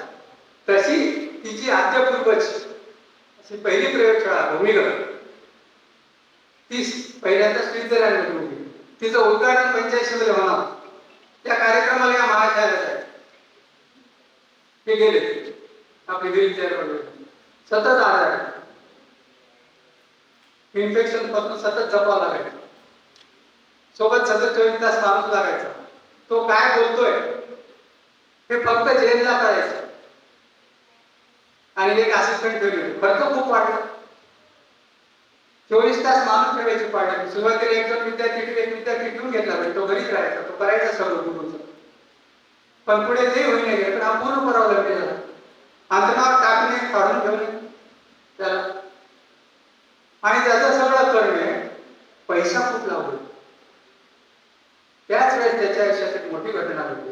त्याला ल्युकेशियन प्रोफेसर हे पद मिळाले केम्ब्रिज. फार मोठी पद आहे प्रोफेसरशिप, ल्युकेशियन प्रोफेसर. पगार सुरू झाला. ती फार प्रतिष्ठेची कशामुळे तुम्हाला सांगतो. हे पद कोणी भूषवलेलं आहे? न्यूटननी भूषवलेलं. आयझॅक न्यूटन हे ल्युकेशियन प्रोफेसर होते.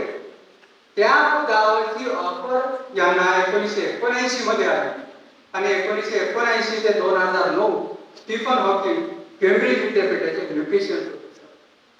थोडाफार पगार बिगार सुरू झाला, घर चालवणं जगणं शक्य झालं, संशोधनाला पैसा पुरू लागला, उरत नव्हता. त्यावेळेस एक दुर्दैवी आघात त्याच्या आयुष्यात सगळ्यात मोठा वळण देण्याची दुर्दैवी घटना घडली. CERN जिनेवाला थांबलं की पट्टी पाहिली. पुन्हा एकदा गेलं ना, हे पहिल्या वेळेस होतं. त्यावेळेस CERN असं होतं ब्लॅक. थोडा मोठा करता येईल का? झूम करू शकता का? खाली माणसं दिसतात, वर खाली केवढ्या माणसं आहेत. त्या टनेल मधून प्रोटॉन, न्यूट्रॉन, इलेक्ट्रॉनला पळवतात. 3.5 किलोमीटर टनेल आहे जमिनीखाली. तिथे हे गेले. या ठिकाणी पाहून आले. आता लक्षात, रात्री जेव्हा ते झोपले तर त्याचं बोलल्यावर कोणाला ऐकू येत नाही. मला पाणी पाहिजे, मला कसिटीच व्हायचे, यायचं घंट्याला पाहायचं. 24 आवर्स नर्सिंग, झोपल्यावर तर पाहिजे. अशीच स्थिती होती. हॉटेलमध्ये उतरले. मध्यरात्री त्याची नर्स त्याला नेहमी जे लंडन मध्ये नर्स सोबत गेले होते. नर्स पाहायला आली, तिला लक्षात आलं की ह्याचं काहीतरी बिघडलंय काम.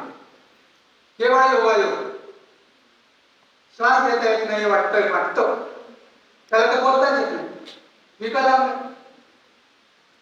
बोललेलं फार जवळ जाऊन ऐकलं काय ऐकलं सांगता येईल. तिला संशय आला की हा खूप बरं नाही, त्याला श्वास घेता येत नाही. ताबडतोब त्याला डॉक्टरकडे नेण्यात आलं, ऍडमिट केलं. त्याने निदान केलं की याला न्यूमोनिया आला आणि त्याच्यासाठी ते फार गंभीर होतं. त्या जेन आली, लगेच विमान आली, तपासणी केली. डॉक्टरांनी सांगितलं की आता 2 पर्याय, एक तर आहे तसंच गेलं तर हा जगाने मरू शकतो, किंवा त्याचा स्वरनलिका आणि श्वास नलिकेचा थोडा भाग काढावा लागला. He will lose his voice. कल्पना करा, जो उठून पाणी घेऊ शकत नाही, जो पाणी मागू शकत नाही, फक्त हळूहळू कुठल्या आवाजात पाणी पाणी म्हणू शकतो, ते फक्त झेलला किंवा त्या नर्सला कळतं. त्या माणसाचा आवाज जाणं म्हणजे त्याचं अस्तित्व संपल्यासारखंच होतं. डॉक्टरांनी झेलला विचारलं, हा तर बेशुद्धच आहे, काय करायचं? त्यांनी सांगितलं काढून टाक. श्वास नलिका, मला तो पाहिजे, काय करायचं ते पुढे बघू. त्याला आधी जगवा. आणि 1985 मध्ये स्टीफन हॉकिंगचा आवाज नाहीसा झाला, पूर्णपणे मोकळा, वाचला. अद्भुत आहे. तो 60 वर्षापूर्वी मरणार होता, 85 मध्ये तर नक्कीच मेल्यातच जमा. आवाज गेला, शरीराचा बराच भाग गेला, हाताचा बराच भाग गेला, फक्त बोटामध्ये थोडी शक्ती आहे. यावेळेस त्याची व्हीलचेअर सतत मॉडिफाय होत गेली. मॉडिफाय होत पुढची फ्लाईट आहे. एक प्रश्न उभा राहिला, वाचला का? पण आता त्याला 24 आवर्स नर्सिंग आणि प्रचंड उपचार आणि खर्चाची जगायचं असतं. जिवंत राहायचं असेल तर पैसा पाहिजे. हा पैसा यांच्याकडून जेच्या उत्पन्नातून, याच्या प्रोफेसरशिपच्या पगारातून होऊ शकत नाही. मग काय करायचं? स्टीफनने सांगितलं म्हणजे काय? तोपर्यंत त्याला कॉम्प्युटर बनवून दिला. त्या कॉम्प्युटर 2 बोटामध्ये शक्ती होती, 2 बोटामध्ये पूर्ण शक्ती होती, 3ऱ्या बोटात थोडी शक्ती होती. त्याच्यामध्ये तो त्या बोटाने काय हँडल करू शकायचा माऊस. त्याला त्याच्यासाठी स्पेशल कॉम्प्युटर बनवलेलं. त्या कॉम्प्युटरवर तो कमांड द्यायचा, ते लोकांना कळायचं त्याला काय म्हणतात. त्यांनी सांगितलं मी पुस्तक लिहितो आणि पैसा मिळू. किती हास्यास्पद. तुला उठून बसता येत नाही, तुला बोलता येत नाही, हाताने हे कोण लिहिता येत नाही, हे म्हणतो की पुस्तक लिहि आणि त्याच्यातून पैसा मिळू. जे लिहिलो ना, आणि त्या विकलांग माणसानं पुस्तक लिहायला घेतलं. तेच जगप्रसिद्ध पुस्तक आहे ब्रीफ हिस्ट्री ऑफ टाइम. तुमच्यापैकी काही जणांच्या वेळी ते नक्की असणार. ब्रीफ हिस्ट्री ऑफ टाइम हे पुस्तक 2 वर्षात लिहिलं आहे. सगळीकडे जाहीर झालं होतं हे पुस्तक लिहायला. ब्रीफ हिस्ट्री ऑफ टाइम, काळाचा इतिहास. मी तुम्हाला ब्रीफ हिस्ट्री ऑफ टाइम सांगेन. हे पुस्तक कसं निर्माण झालं त्याचा इतिहास. उदर पैसे मिळवायसाठी लिहिलं. पहिली आवृत्ती निघाली, हातोहात खुपली. जगातल्या बेस्ट सेलर पैकी 6 वर्ष बेस्ट सेलर होतं ते यादी. आणि त्या पुस्तकानं आजपर्यंत त्याच्या 1 कोटी प्रती गेलेल्या आहेत. जगातल्या 47 भाषेत भाषांतर झालेलं आहे. माझ्याकडे 2 मराठी भाषांतर आहेत. मलाच करायचं होतं पण कोणीतरी आधीच करून टाकलं होतं. बघा, त्याच्यातून स्टीफनचा खर्च भागवला. म्हणून मी म्हणलं की याची कथा अशी आहे की तुम्ही जर कोणाला सांगू लागले तर कोणाचा विश्वास. पैसे पुस्तक विकून पैसे मिळेल, पुस्तक लिहून. आणि त्या ब्रीफ हिस्ट्री ऑफ टाइम मध्ये बरोबर शोकेस प्रतिष्ठेची गोष्ट झाली. तुमच्या घरी ब्रीफ हिस्ट्री ऑफ टाइम दिसलं नाही. म्हणजे आहे ना माझ्या मित्रांनी असं समजावं लागलं. हे करणारा मनुष्य 98% विकलांग आहे. जगभर त्याचं पुस्तक आणि हा अटी घालतोय प्रकाशकाला पॅन्टम पब्लिकेशन्सला पुस्तक देतो, पण प्रत्येक विमानतळात जगातलं ते पुस्तक उपलब्ध होईल याची व्यवस्था करीत आपल्याला तर देतो. आणि ऍडव्हान्स मला इतका द्यावा लागला. काय करावं, माझ्या डोक्यात फार चांगल्या कल्पना आहेत, माझं लेखन या क्वालिटीचे काय सांगा, पण प्रकाशन कशी नांदेड तुम्हाला माहिती मराठीतला प्रकाशन व्यवसाय काय आहे. ते वाचक चांगले लोक पुस्तकं चिकत घेतलं नाही. शुद्ध सोनं आणि शुद्ध हिऱ्याची कथा ही असणार. मला बोलता येते तरी मी अटी घालू शकतो, मी वाद घालू शकतो, तर मी वाटाघाटी करू शकत नाही प्रकाशकाशी. त्याने अटी आणि अशा प्रकारे पुस्तक लिहिलं, गाजलं आणि मग बरेच जण त्याला स्टीफन हॉकिंगला ब्रीफ हिस्ट्री ऑफ टाइमचा लेखक म्हणून ओळखतात. पुढची स्लाइड ही 85 ची गोष्ट.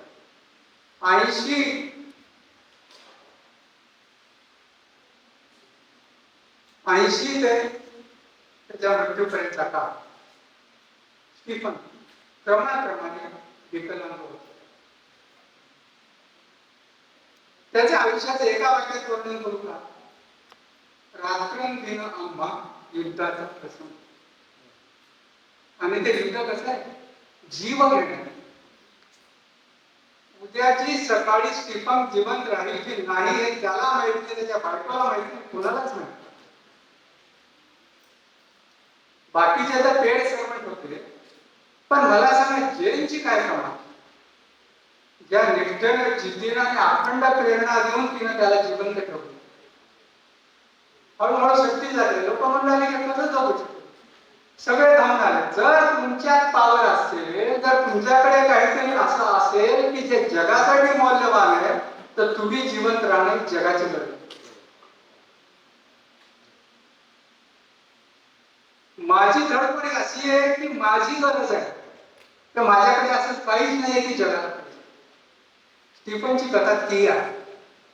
स्टीफनला इंटेल कंपनी, इंटेल माहिती आहे ना सगळ्या कॉम्प्युटरमध्ये, इंटेल इनसाइड इंटेल कंपनीने त्याला स्पेशल कॉम्प्युटर बनवून दिलं, स्पेशल सॉफ्टवेअर बसवले.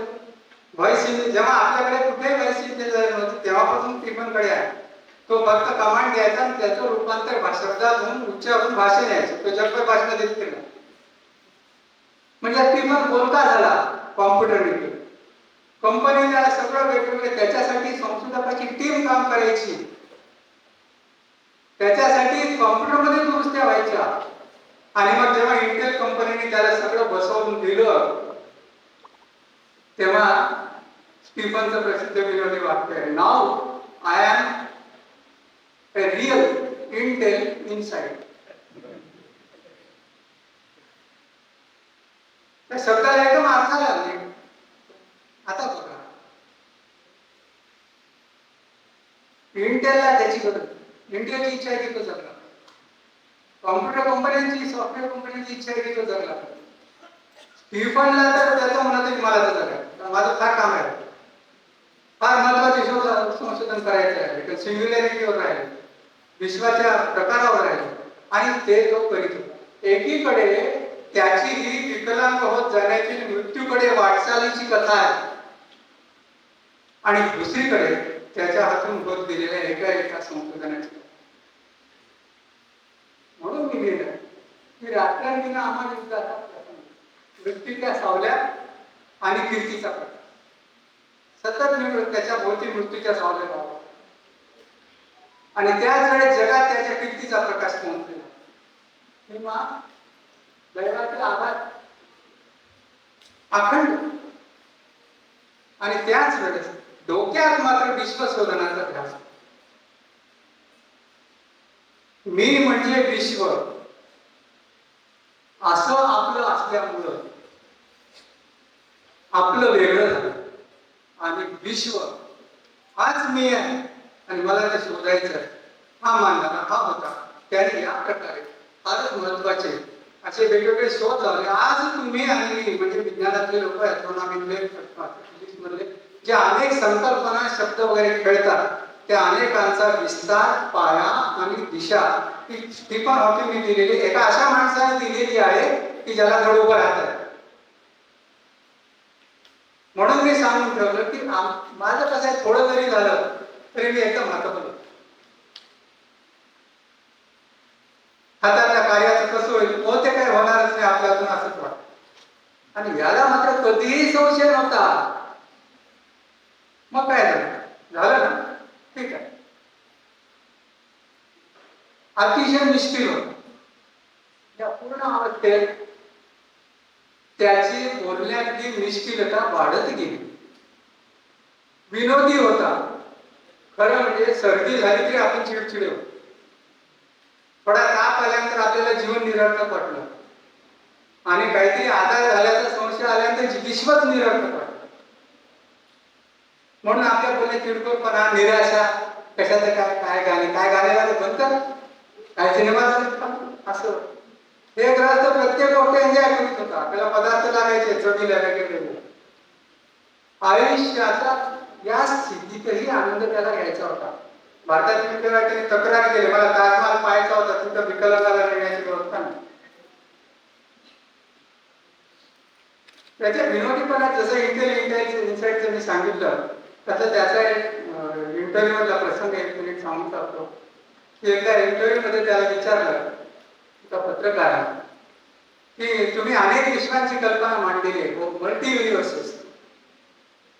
तर अनेक विश्व असतील तर मग एखादं विश्व असंही असेल की ज्याच्यात मी तुमच्यापेक्षा स्मार्ट असेल, असे असू शकते. त्याच क्षणी त्याचे उत्तर आपण लगेच येतात बरं का, काय कसं करतो माहित नाही, दोन पोट झालं लगेच उत्तर आलं. अर्थातच नक्कीच म्हणजे एखादं विश्व असेल आणि एखादं असंही असेल की ज्याच्यात तुम्ही चांगलेच उल्लू असाल, अशी उत्तर द्या. इथल्या घटनाचाही किस्सा सांगणार आहे भारतातल्या तुम्हाला. असा हा मनुष्य आहे. आणि या स्थितीत त्यांनी केलेल्या 2-3 संशोधनाचा फक्त उल्लेख करतो, खूप आहे. खरं म्हणजे स्टीफन हॉकिंगचा माझ्यासाठी असा विषय आहे की कोणी जर तयार झालं तर मी त्याच्यासाठी सप्ताह लावायला तयार. भागवत सप्ताह लागतात, स्टीफन हॉकिंग सप्ताह मला श्रोता पाहिजे. असो, तर तुमचा अंत पाहत नाही. तर पुढची स्लाईड. या काळात त्यांनी लिहिलेले पुस्तक मी तुम्हाला फक्त झलक दाखवली. रडत बसला नाही. ते काय मला यायले, काय माझी किंमत वाढत चालली की असं काही नाही. आणि एक एक गाजलेलं पुस्तक आहे. Baby universes and black holes अतिशय सुंदर पुस्तक आहे. ही अशी अनेक पुस्तकं गेली, याच्यामध्ये फक्त 25 पुस्तकं गेलेली, त्याची बरीच पुस्तकं आणि अनेक ठिकाणी असतात, पण त्या दुकानात पुस्तकाच्या गेली ते तुम्हाला दिसतात. त्या पुस्तकावर त्याला रायटिंग खूप मिळते, भरपूर. त्याच्यामुळे स्टीफन हॉकिंग पैसेवाला मनुष्य झाला. आता एक कोणी तुम्हाला स्टोरी सांगतात लोक तुम्हाला भेड्यात काढतील, काही बंडल मारले, याच्यापेक्षा तर मराठी सिंगर चालले कल्पना विलास करून. इतकं तो भयंकर असं कार्य त्यांनी करून टाकलं की लोकांना विश्वास असणार. आता पुस्तकाचा फक्त झलक दाखवली, एक एक पुस्तकावर बोलण्यासाठी पुढचीच आहे. त्याच्यात शोधापैकी अत्यंत महत्वाचा शोध जो आहे तो विश्व निर्मितीवरचा संशोधन. मी तुम्हाला आता सांगितलं सुरुवातीला की सिंग्युलॅरिटी, सगळं ब्लॅक होल एका ज्या जागेत मावतो, सगळ्या तारा, तो ब्लॅक होलची सिंग्युलॅरिटी. आणि त्यांनीच हे कल्पना मांडली की विश्वाचा उगम बिग बँग ज्याला म्हणतात, ते बिग बँग म्हणजे एका सिंग्युलॅरिटीतून झालेला विस्तारच तर आहे ना. मग ती सिंग्युलॅरिटी कशी असेल, तिचं स्वरूप काय असेल, कोणाची आजही कोणाची तिथं डोकं चाललं, तिथं काय असेल, तिथं फिजिक्सचे कोणतेही नियम चालत नाही, चालतात की नाही हे पण माहित नाही, कारण तिथं काळच नाहीये, तिथं काळही नाही, काळाचा ओघ. हे विश्व निर्मितीचं चित्र जे आहे त्याचा पहिला जो बिंदू आहे, बिग बँगचा पहिला बिंदू, त्याला म्हणतात सिंग्युलॅरिटी. त्या विषयावर त्याचं संशोधन इतकं महत्वाचं आहे की सिंग्युलॅरिटी ही एक कल्पना नसून हे अपरिहार्य, ज्याला दुसरं उत्तरच नाही असं एकमेव उत्तर आहे ते त्यांनी प्रस्तावित. There can't be a universe without a singularity. ही साधी गोष्ट नाही. जे अधिक अभ्यास फलक शिकतील कॉस्मॉलॉजीमध्ये त्यांना माहिती, आणि त्याच्यावर त्यांनी इतकं विशेष संशोधन केलेले आहे की आज त्याच्या संदर्भाशिवाय कोणाला पुढे जाता येत नाही. त्यासाठी त्यांनी क्वांटम मेकॅनिक्स हे रिलेटिव्हिटी, सापेक्षता दोन्ही भाग त्याचा सगळ्यात महत्वाच्या कॉन्ट्रिब्युशन पैकी हे मानलं जातं. आणि त्याच्यातून पुढे आज तुम्ही विश्वाच्या संशोधनात जेव्हा शिकता त्याच्या अनेक कन्सेप्ट दुसऱ्यांनी विस्तारित पुढे नेले. पुढची स्लाइड आपल्याला झलक पाहिजे. 1 तास झाले, पुढे चालू ठेवू का? मला अजून 10 मिनिटं लागते. ऐकायचं का?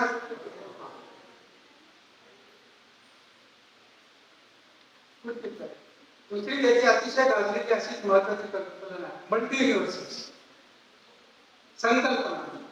म्हणजे कसं वाटतं हे सगळं ऐकल्यानंतर माझे मित्र नाही, पण मला काय वाटतंय की हे याच्या असं असं असं, अरे या कल्पनेला तिथे काय मिळत नसते विज्ञानात. कुणाही डोकं लढवत कोणी इमॅजिन करत. गणितानं तुम्हाला ते मांडून दाखवावं लागतं हे असं. त्या आधारे यांनी सिद्धांत मांडला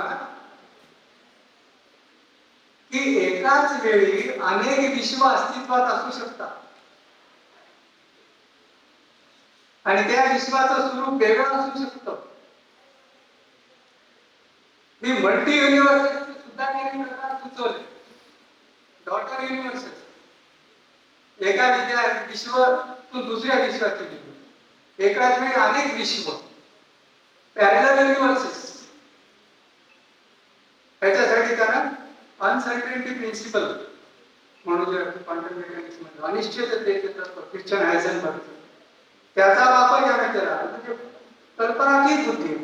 कधी कधी मला असं वाटतं, असं म्हणतात ना की जेव्हा तुमची निर्वाणीचा क्षण येतो, आता बस संपलं सगळं, त्या क्षणी तुमच्या सर्व क्षमता उफाळून जागा.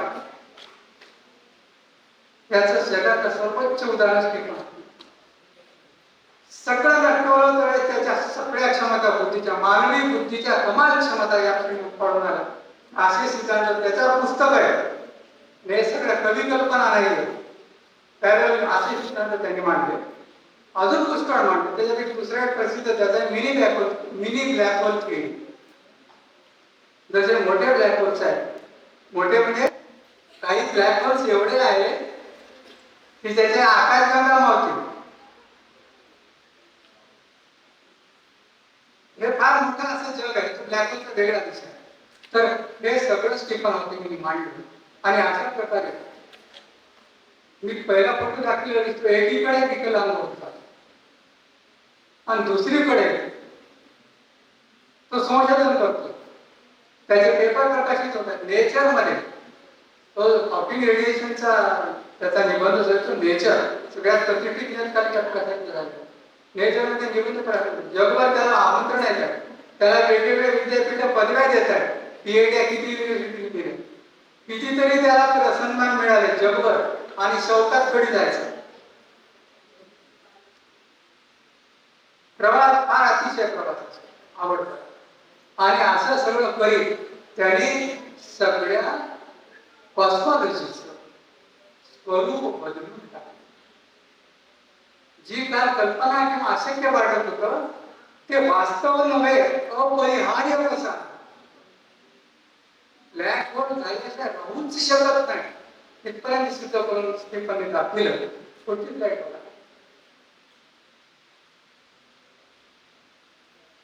असे दौरे चालू आणि याला सगळ्यात क्रांतिकारक कळस जो चढला तो चढला 2019.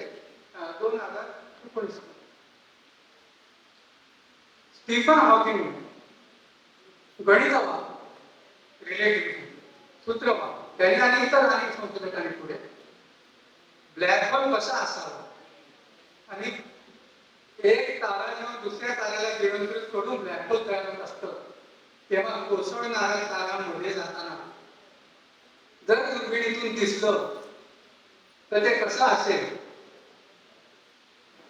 सिंग्युलॅरिटीच्या काठावर, इव्हेंट होरायझनच्या काठावर दिसणारा प्रकाश कसा असेल, त्याचा आकार कसा असेल, त्याचं रेडियस किती असेल, त्याचा कोन किती अंशाचा असेल, हे सगळं चित्र मांडून ठेवलं पेनरोज, स्टीफन हॉकिंग आणि इतर शास्त्रज्ञांनी ती गोष्ट 70 शिकली.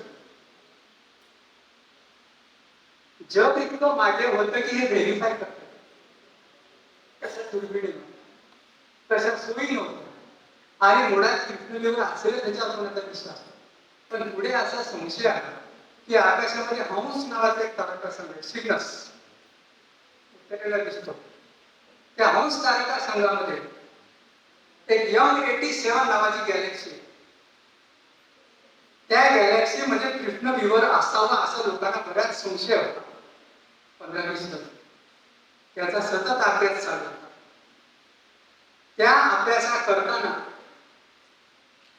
हजारो शास्त्रज्ञांनी ह्याच्यावरती स्वतंत्र भाषण दिलेले आहे. ते एका युट्यूब मध्ये आहे ना फोटो, हा शोध लागला आणि 1919 मध्ये आहे ब्लॅक होलचं पहिलं अधिकृत चित्र जाहीर झालं.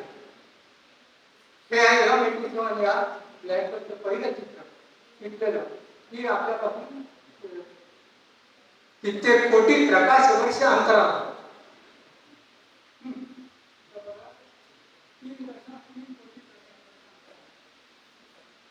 आणि पृथ्वी त्या 36 लक्ष पट 36 लक्ष पट सूर्य आपल्या पृथ्वीच्या 3,33,000 पट आहे.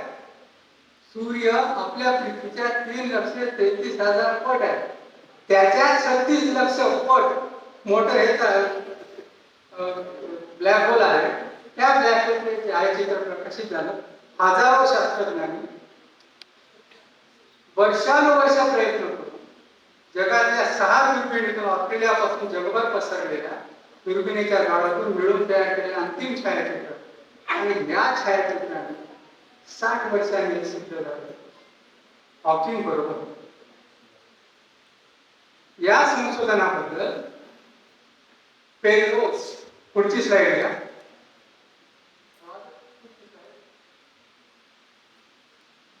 रॉजर पेनरोज त्यांना 2020 मध्ये नोबेल पारितोषिक मिळालं. लक्षात घ्या, चंद्रशेखरला पारितोषिक मिळालं, नोबेल पारितोषिक सिद्धांत मांडला 50 वर्ष. विश्व निर्मितीची बिग बँगचा सिद्धांत मांडणारा केबल्स नावाचा शास्त्रज्ञ, त्याला प्राइज मिळालं, नोबेल प्राइज. सिद्धांत मांडल्यानंतर 60 वर्षांनी. ते ॲस्ट्रॉनॉमीत असतात आणि विज्ञानात असतात.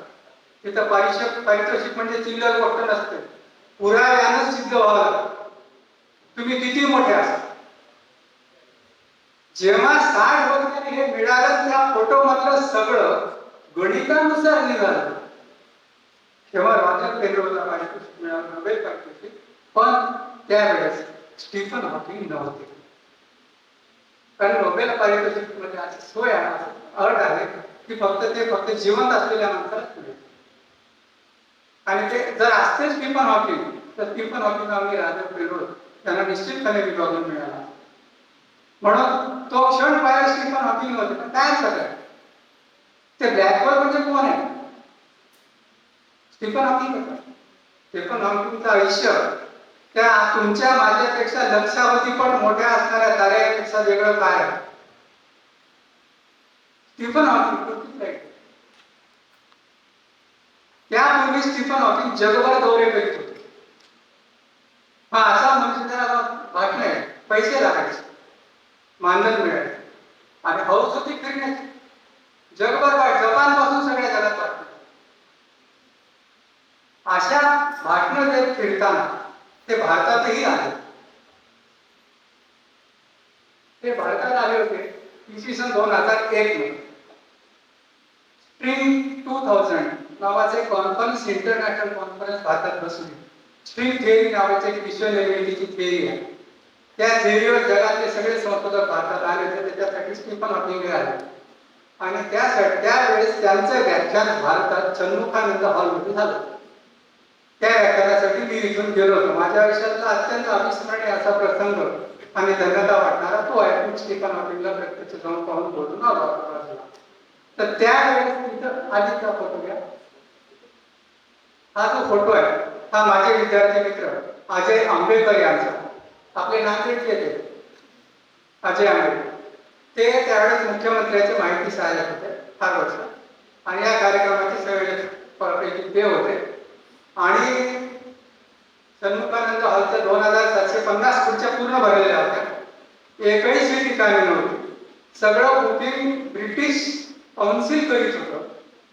अजय आंबेकरांनी प्रयत्न करून एक पास मिळवला आणि त्यांच्या पासवर मला पाठवलं आणि ते घरी बसले.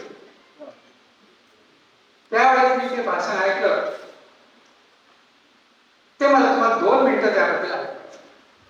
त्या भाषणाबद्दल पुढची स्लाईड.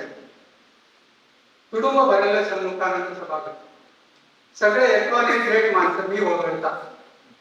सगळे एकॉनिक महान माणसं ज्यांना पाहिल्यावर आपण फक्त बाबा. त्यावेळेस स्टीफन हॉकिंगची दुसरी बाई, दुसरी जे नव्हते ती त्यांना व्हीलचेअरवर घेऊन आली. त्यावेळेस ती पूर्ण विकलांग होता. आणि एक असिस्टंट होता नील नाव, नील, आणि ती सुसान तिचं नाव. तर त्यांनी स्टेजवर आणलं. प्रचंड टाळ्याचा कडकडाट. माझ्यासाठी अंगावर रोमांच आणणारा क्षण. कारण चित्रपटातले मोठे मोठे हिरो पण होते. आता मला नाव वाटत नाही, फार महान मोठी अशी हिरोईन माझी होती. अतिशय बुद्धिमान असणारे पत्रकार, म्हणून बाजार पत्रिका कलकत्यात तिचा पत्रकार. एक पुढील माणसं उभा आहे. काटा का आला माझा आवाज. हा जो मनुष्य आणलाय अशी मान दिसते. कारण मान अशी हलवता येते. त्याच्या व्हीलचेअरला मागे एक क्लॅम्प लावले. तो क्लॅम्पला असं पडते त्याची मान. आणि थोड्या वेळ झाला की ती मान पुन्हा घसरायची आणि मधून ती यायची भिंगेतून बायको त्यांची, आणि त्यांची मान पुन्हा सरळ करून घ्यायची. ती आली, तिने व्हीलचेअर ठेवली, त्यांची मान सरळ केली, लॅम्प बरोबर केला. हे सगळं आम्ही म्हणजे टाळ्या वाजवत उभे होतो. हे सगळं होईपर्यंत विचार करा, आम्ही सगळे दंडात होतो.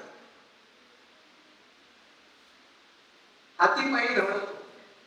लांब लांब चालून जाऊ शकतो. 500 किलोमीटर गेलो होतो. त्याच्यात एकावर एक होते. अनेक जण महानच होते. हा एक विकलांग मनुष्य होता जो पायावर उभं सुद्धा राहू शकत नव्हता आणि स्वतःची मान सुद्धा स्वतःच्या मर्जीने हलवू शकला. आपण एका अशा माणसासाठी 3000 माणसं टाळ्या वाजवत उभं राहतात. माझ्या दृष्टीनं ही अत्यंत अद्भुत आणि आश्चर्यकारक. म्हणून म्हणलं मी की अंगावर रोमांच. त्यांचं अप्रतिम भाषण झालं. खरोखरच आम्ही ते पाहिलं. ते 2च बोटावर होतं. पहिलं वाक्य त्यांच्या सगळ्या भाषणात असतं ते कॅन यू हिअर मी.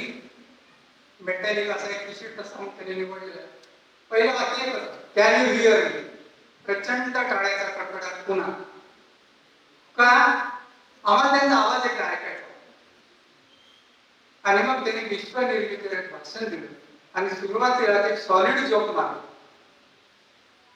हे फारच म्हणजे मला अजूनही समजत नाही की किती चिल्लर प्राणी होता आपण. हा मनुष्य उद्या मरणार आहे किंवा व्यासपीठावर आता बोलू शकतो आणि तो जोक मारतो नाही ना. त्याने सांगितलं की बिग बँग थिअरीमध्ये एक असं आहे की जसं बिग बँग असतं तसे त्याने एक प्रपोजल मांडले की बिग क्रंच पण असेल. जे विश्व जसं विस्तारात गेलं तसं पुढे कधीतरी काही अब्ज वर्षांनी ते सगळं विश्व आकुंचन पावणार. तर बिग क्रंच. तर मला नुकताच जपानहून आले. मी नुकताच जपानमध्ये भाषण देऊन आलो आणि तिथं भाषण झालं. त्यामुळे बातम्याच्या आधी तिथल्या लोकांनी येऊन सांगितलं की कृपया बिग क्रंच थेअरीचा उल्लेख करू नका. बिग क्रंच थेअरीचा उल्लेख करू नका, कारण विश्व सगळं पुढे कोसळणार. तर मी विचारलं का, त्याचा माझ्या बातम्याचा विषय नाही म्हटलं, ते बघून बोला, कारण तुम्ही जर बिग क्रंच होणार आहे असं सांगितलं तर आमचं स्टॉक मार्केट कोसळेल. हा जो कळेल ना आम्हाला तिथं सांगितलं, आणि तुम्हाला तरी चालतंय ना असं आम्हाला विचारलं. हेच एका व्यक्तिमत्वाच्या सर्वोच्च पातळीचं चिन्ह वाटतं. परिपक्वता, निर्भयता, कोणत्याही गोष्टीला तोंड देण्याची तयारी, आणि तरी जन्मभर विज्ञानावर न टळलेली निष्ठा. नियतीशी पुढची स्लाइड घ्या.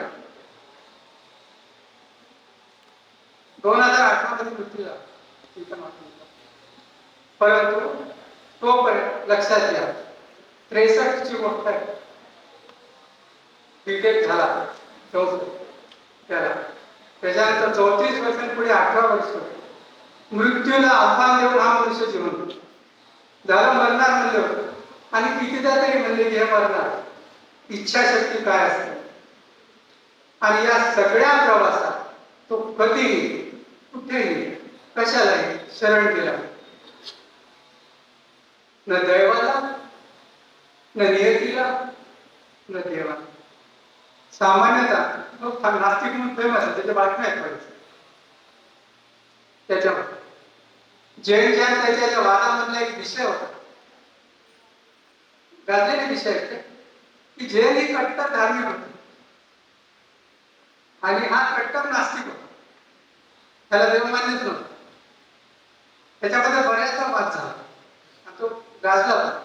तर हा म्हणाल हा आपल्याला साधं थोडं काहीतरी झालं तर आपल्याला देव आठवतो, त्याच्यात काही घर वाटत नाही, आपण प्रार्थना करतो.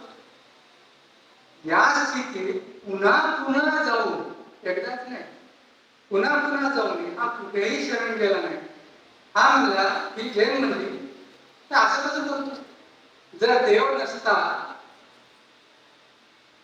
तर एका 21 वर्षाच्या पोरीनं 2 वर्षाला मरणाऱ्या असं माहित असणाऱ्या माणसाशी लग्न केलं असतं. दर रविवारी चर्च मध्ये जायचे, मी धार्मिक होते म्हणून तुझं सगळं. तो म्हणला हो बरोबर आहे, पण देव असता तर मुळे मी आजारीच पडलो नसतो ना. असा वाद त्यांचा नेहमी चालला. असं करणारा हा मनुष्य, त्याचं आयुष्य म्हणजे एक महान संदेश आहे पूर्ण.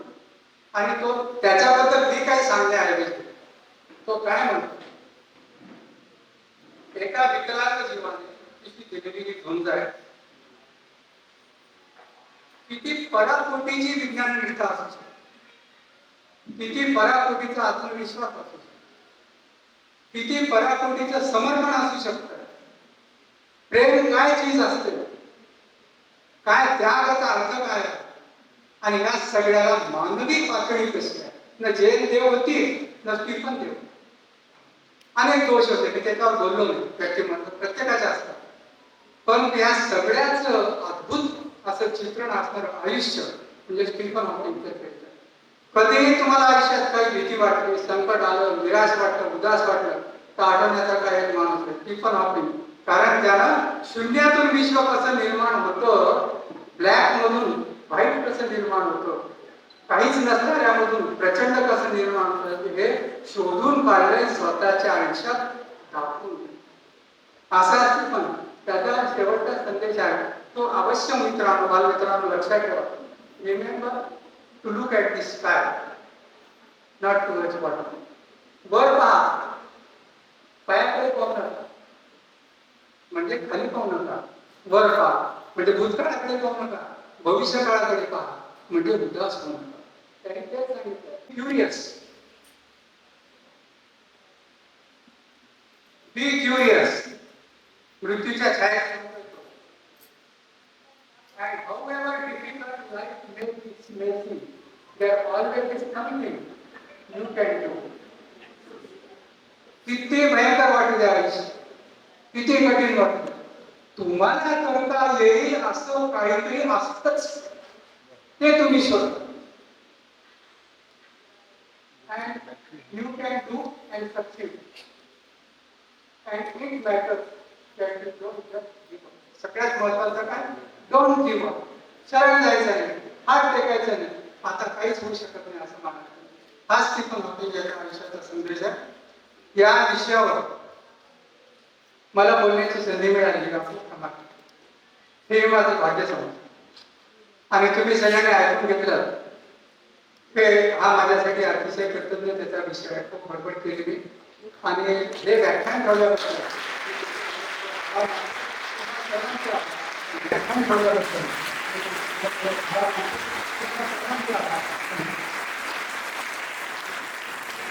अद्भुत या शब्दाशिवाय सर काहीच शब्द नाही आहेत माझ्याकडे. एका अनोख्या जिद्दीची अविश्वसनीय कहाणी. अगदी त्यांच्या बुद्धीवर पण विश्वासच बसत नाहीये, पण त्यांच्या आयुष्यात आलेल्या संघर्षावर पण विश्वास ठेवणं कठीण जाते. आणि आजकाल छोट्या मोठ्या संकटांना आपण खचून जातो, निराशेच्या गर्तेत जातो.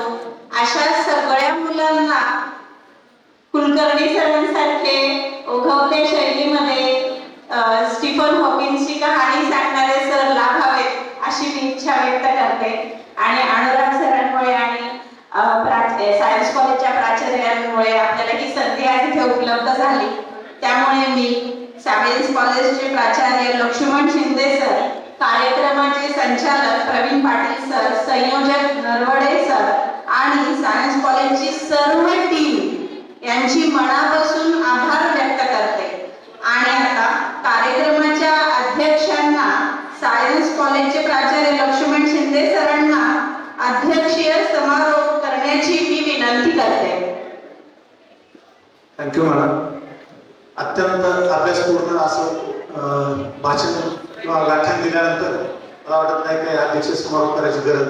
फक्त एक सरांची आणि डॉक्टर लवेकर सरांचे, अनुराग सरांचे मी ऋण व्यक्त करतो की खूप चांगलं व्याख्यान या निनाद फाउंडेशन आणि आमच्या सायन्स कॉलेजच्या संस्कृतीने आयोजित करण्याची संधी आम्हाला दिली. त्याबद्दल मी खूप खूप आभारी आहे. खरं तर या सभागृहात खूप मोठे दिग्गज आहे. देसाई सर, देशमुख सर असतात समोर शाळेचे, डॉक्टर खुरसाळे सर, सुमा कुलकर्णी सर, अनेक मान्यवर या ठिकाणी आहेत. अत्यंत अभ्यासपूर्ण सरांना जे व्याख्यान दिले त्याबद्दल मी सरांचे आभार मानतो. आणि अशी व्याख्यानाची संधी पुन्हा एकदा निनाद फाउंडेशन नक्कीच साथ स्पर्धा देईल. निनाद फाउंडेशनचं खूप चांगलं कार्य उत्तरोत्तर होत राहू, आणखी चांगलं त्याच्यात आम्हाला सहकार्य करता येईल का या ठिकाणी एवढं सांगतो आणि थांबतोय. निनाद फाउंडेशनचे अनुराग सर आणि त्यांचे सर्व डॉक्टर भातसावकर, त्यांचे सर्व विद्यार्थी टीम, त्यांचे सहकारी अत्यंत मेहनतीने हे कार्यक्रम घडून आणले. आमच्या कॉलेजचे डॉक्टर विजय किरण नारवडे, त्यांच्यासोबत असणारे फिजिक्स डिपार्टमेंटचे आणि इतर प्राध्यापक त्याने खूप चांगलं सहकार्य करत त्यांचे मी आभार मानून थांबतो. धन्यवाद.